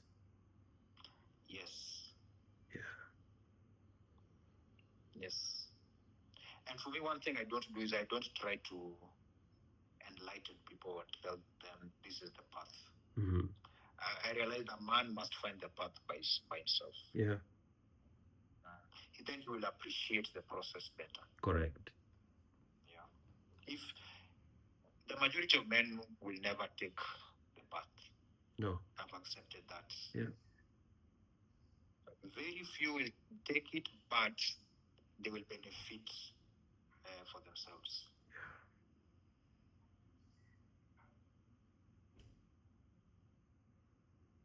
And sometimes I think it takes a man to make very big mistakes for him to be better. It has to be. Yeah. Yeah. The higher the price, the higher the greater the lesson. Yes. Yes. Yeah. So the case, just to give you a background, I was acquitted on all charges Uh-huh. in June last year. Yeah. All the prosecution evidence was deemed inadmissible. So this whole time we know you, you've been fighting demons in court. Yes. The entire time we know you. I used to go to court at least once a month, sometimes twice or thrice. I had a very good advocate, but the case is yours. As the accused person, the case is yours, not the lawyers, isn't it? Yeah. You can only the So lawyer can only work with the evidence you present them. So I had to go through thousands of pages of documents, do research, know the law inside out. Yeah. I had the lawyer was telling me it's like I was another lawyer. Because also I used to put him on the spot, interrogate him, you get, huh? Yeah. But my lawyer was very, very good. He really put the prosecution witnesses to shame. Yeah. The cops, of course, are trying to shake me down, saying pay us 300K, we'll make the case be dismissed. I told them I'm going to fight you guys in court. But I told them because you came to my workplace,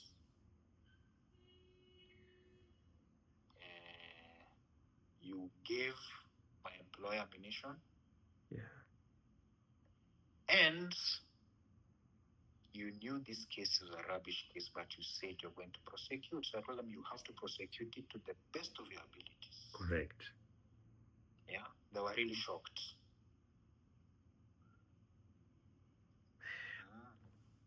So all this time I've been fighting. So the thing is, I've been fighting a court case. After the marriage, she filed the divorce. So there's a time I had two cases in court. My goodness. But the divorce, I never attended any physical case because my lawyer told me, don't care about the divorce. Sign a one pager saying you want the divorce. Don't contest whatever it is she's saying because it's civil court. They don't care about the truth. Yeah. I heard the day he went to court, she was there with her whole family, Uh-huh. thinking I was going to show up, maybe to cause a scene and stuff. Yeah. She was shocked to see her mzee. He's a very old man, eh? Uh-huh. Yeah, it will just say an old man coming to court saying, I'm representing this guy. He's not contesting any of the charges. He has signed the affidavits. The judge admitted them into evidence. And he said he's going to grant the decree.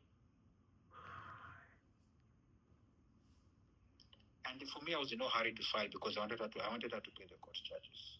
Me, I had no money. I was fighting another case. Wow. Yes. So the case devastated me financially. I won't lie to you.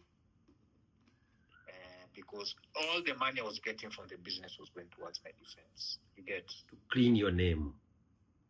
To clean my name. Protect your reputation. Because the signatures were forgeries, I had to hire a forensic handwriting expert. Yeah.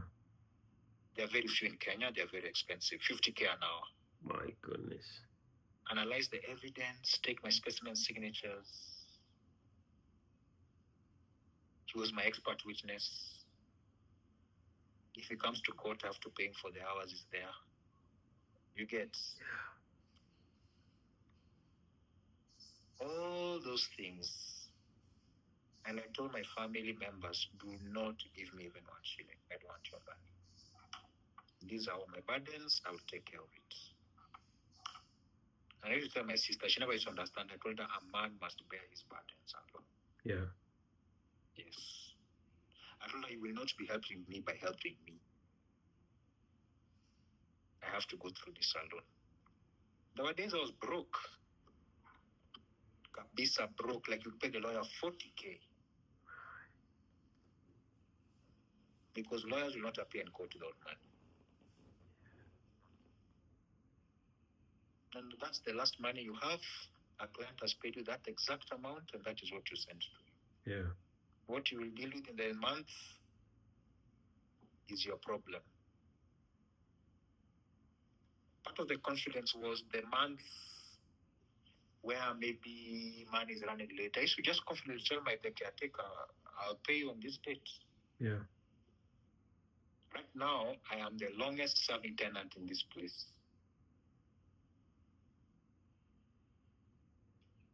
You created stability for yourself. Yeah, stability, relationships. Yeah. Yes. And you wouldn't even know it, but part of that, even the reason you are saying it now, that you have been there for the longest time, it's because you have to validate your stability because you are uprooted from your own family home. Yeah.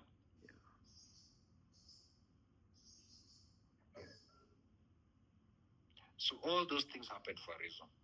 Yeah. Yeah.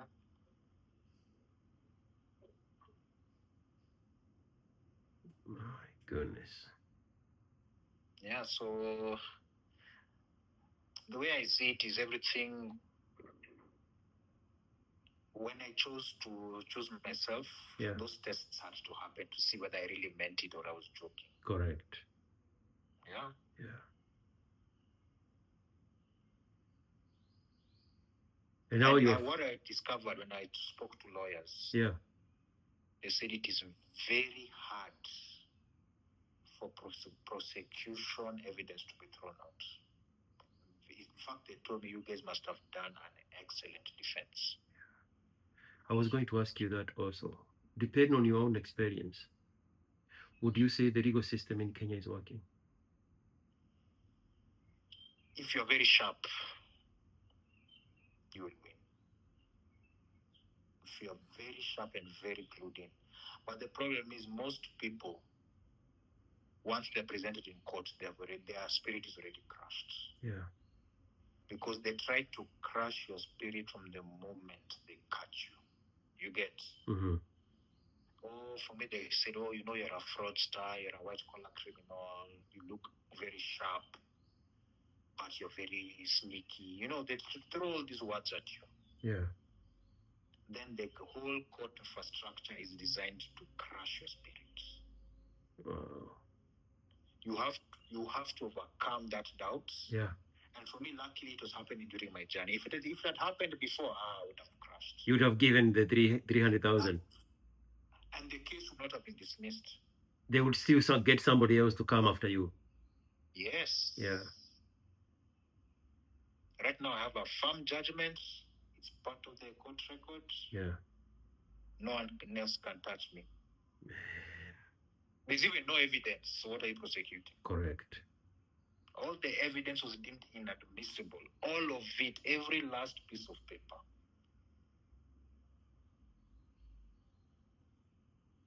The prosecutioners were so embarrassed.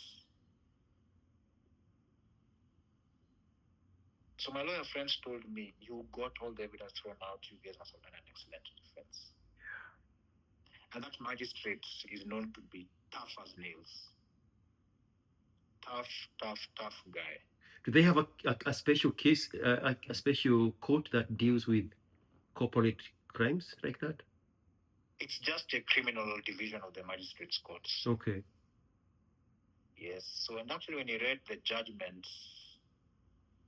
he didn't read the full. He read the summarized. He said, "I'm going to read the summarized because all the evidence has been thrown out." Yeah.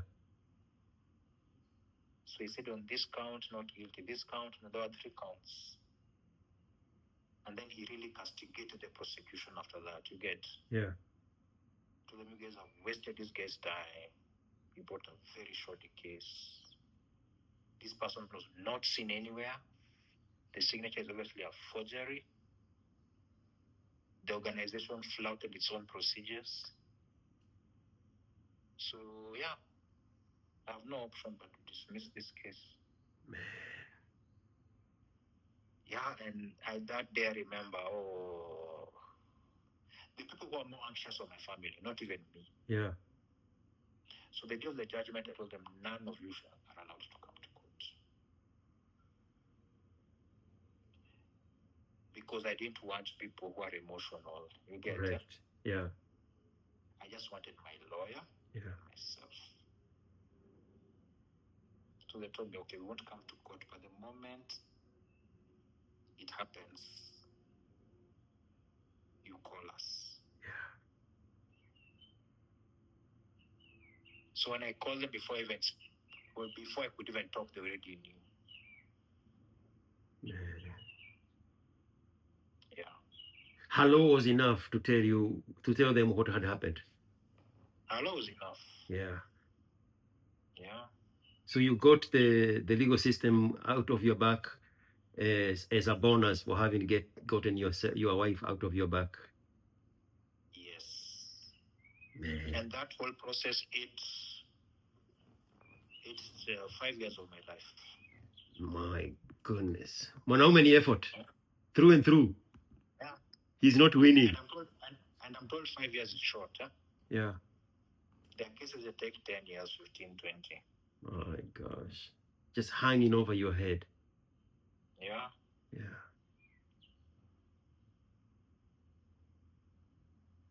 So what is next for you?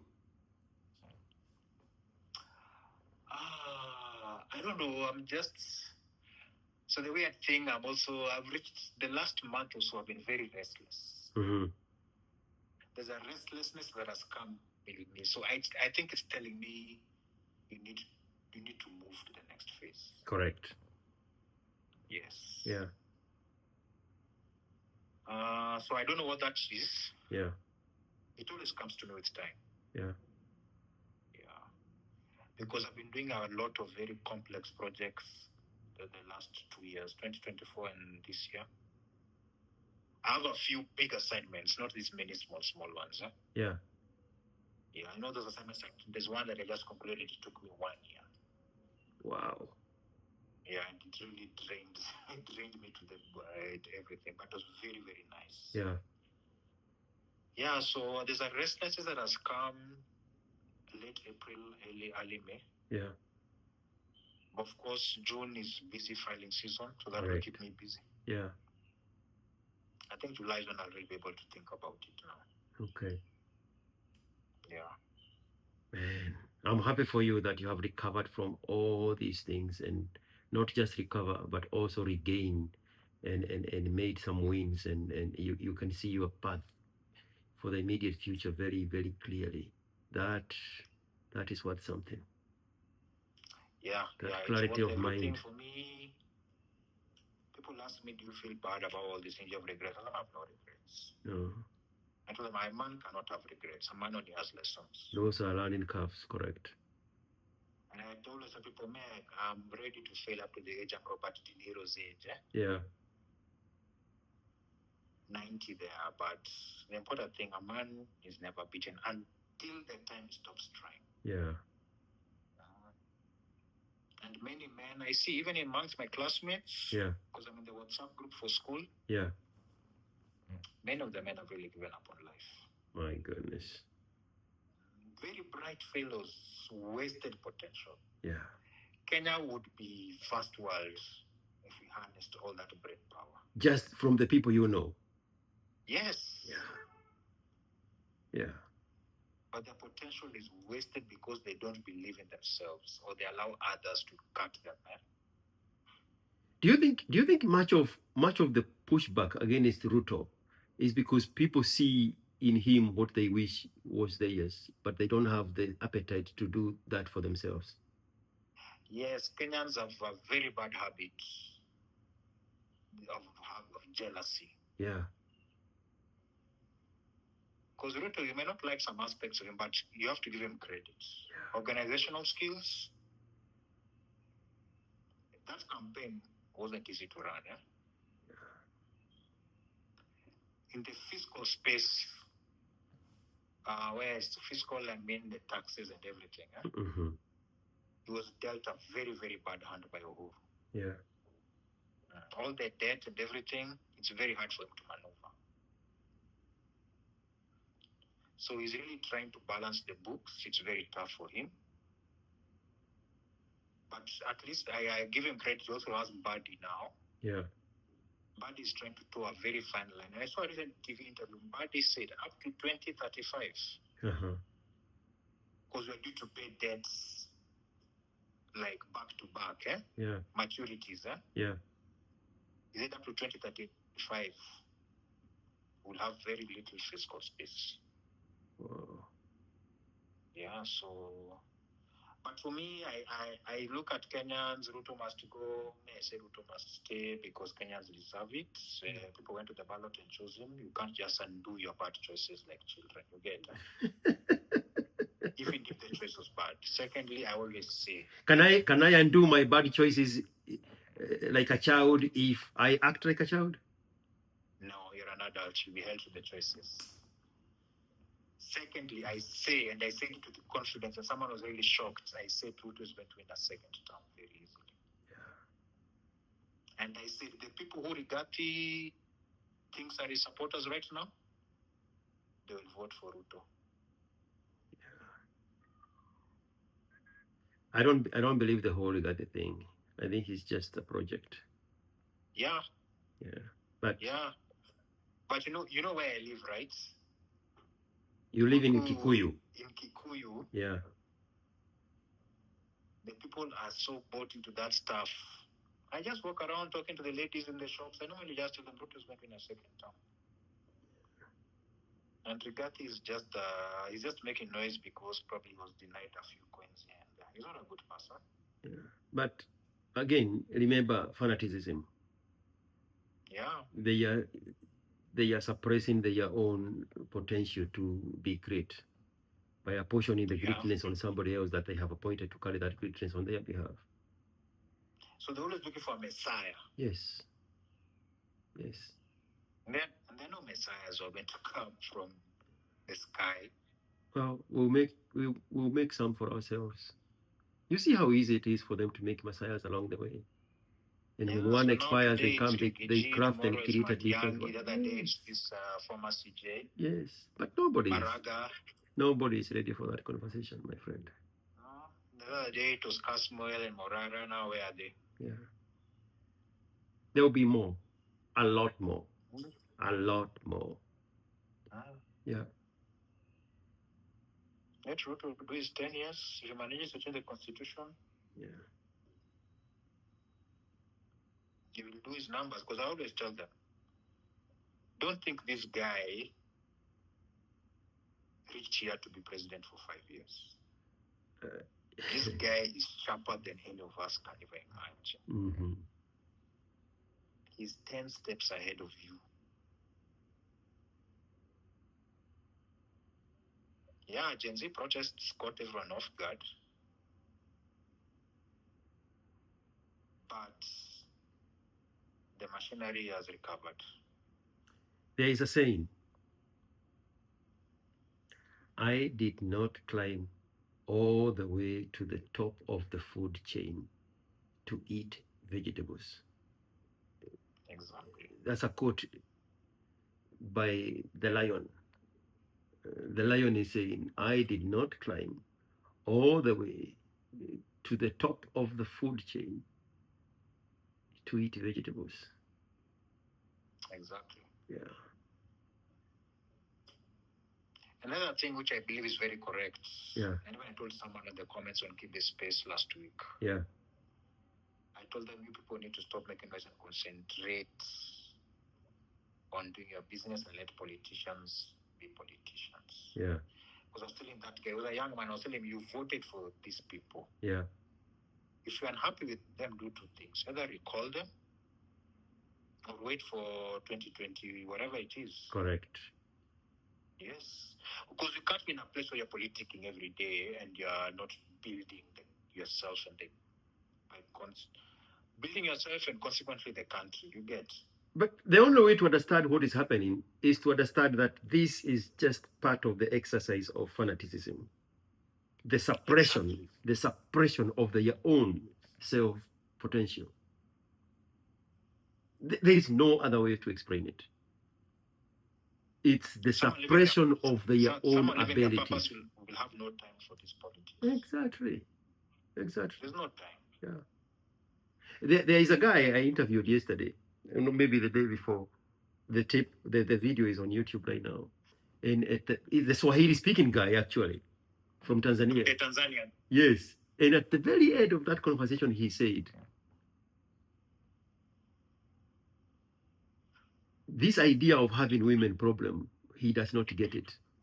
Because if you are under business and you are worried about the competition, you are worried about somebody who is trying to destroy your company, that is your changamoto. If on the lower end you can barely afford rent, you can barely afford food, you are constantly looking for work. That is your changamoto. Where do you get the time to be worried about the problem of the women? And I found that to be very profound. And I can relate to that because remember the first 3 years my problem was getting myself back, right? Yeah. After that, it spilled over. Now I'm dealing with the court issue, right? Yeah. Which time do I have to deal with petty politics? Exactly. Women issues. Exactly. There's no time. Yeah. I remember all those are just distractions.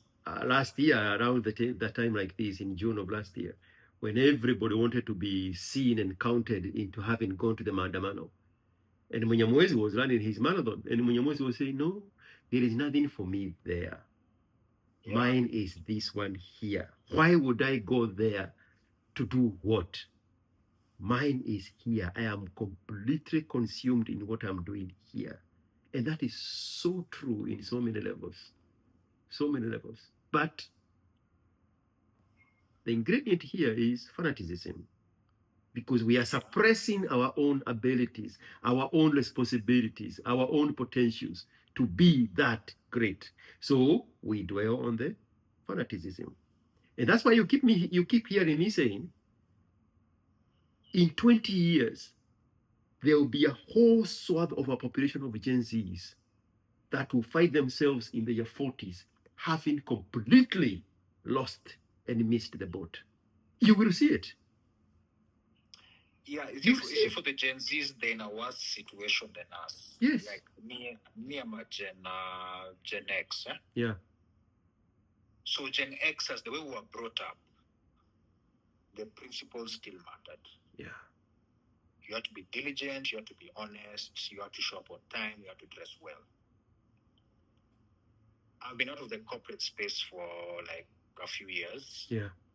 But sometimes I go to some of my clients who are corporates and I see the Gen Zs in the office and I shake my head. Unrecognizable from the former experience of yourselves. Even like I was shocked. I spoke to some of the partners at Deloitte. Yeah. These are people like we grew up in the profession with, right? Yeah. We remind each other, like when last days we were fresh associates, there is no day we left the office before 6. Official work time was 8 to 4:30. Yeah. Monday to Friday. Saturdays were there. Sundays were there. They tell me these guys clock at 4:30. Wow. Do you know after 3 years, almost 90% of them have been attritioned out? Wow. Yes. And so now what is happening? The big four are suffering in terms of service quality. Yeah. Now. Because of the influx of this irresponsible breed of humans. Yes, because these guys, they don't have the work ethic. And what I say, the world will not change. Yeah. The principles will not change. Every new generation thinks they're the ones who have come to change things. Yeah. No, things remain. Also, I think for them it's even worse now because many of them are brought up without their fathers. Yeah. For us, my generation, coming from a single mother home was like an outlier. Yeah. Oh yeah, there's something I really forgot. Very important. When my mom left, Yeah. I had to lie to my friends that she had gone for a work trip because being brought up by a single parent was very embarrassing. My goodness. So add that to the list of traumas. Had to internalize that and deal with it. Yes, the guilt. So what I was saying is the Gen Zs now, many of them are brought up by their mothers or very weak fathers. Yeah. So they have no principles, no work ethic, emotional, entitled. For us, those things you could never do such things.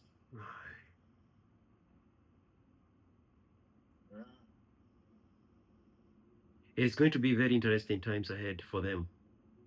Very. And now very. Also AI now is coming. Yes, it's gonna render them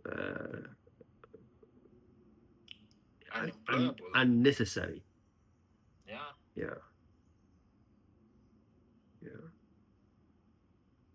And I was thinking about the principle of a wife, a woman feeling not needed. In her head, she transitions into saying not wanted. And that bites more than not needed. Do you need my help? No, I don't need your help. But for her, she internalizes it as not wanted. And that is that's what the modern technology now is going to do to the human labor. It's going to make it not needed. Yes. And now it's going to translate into not wanted because they don't have the brain power to consume that information. Yes. Yeah. Yeah.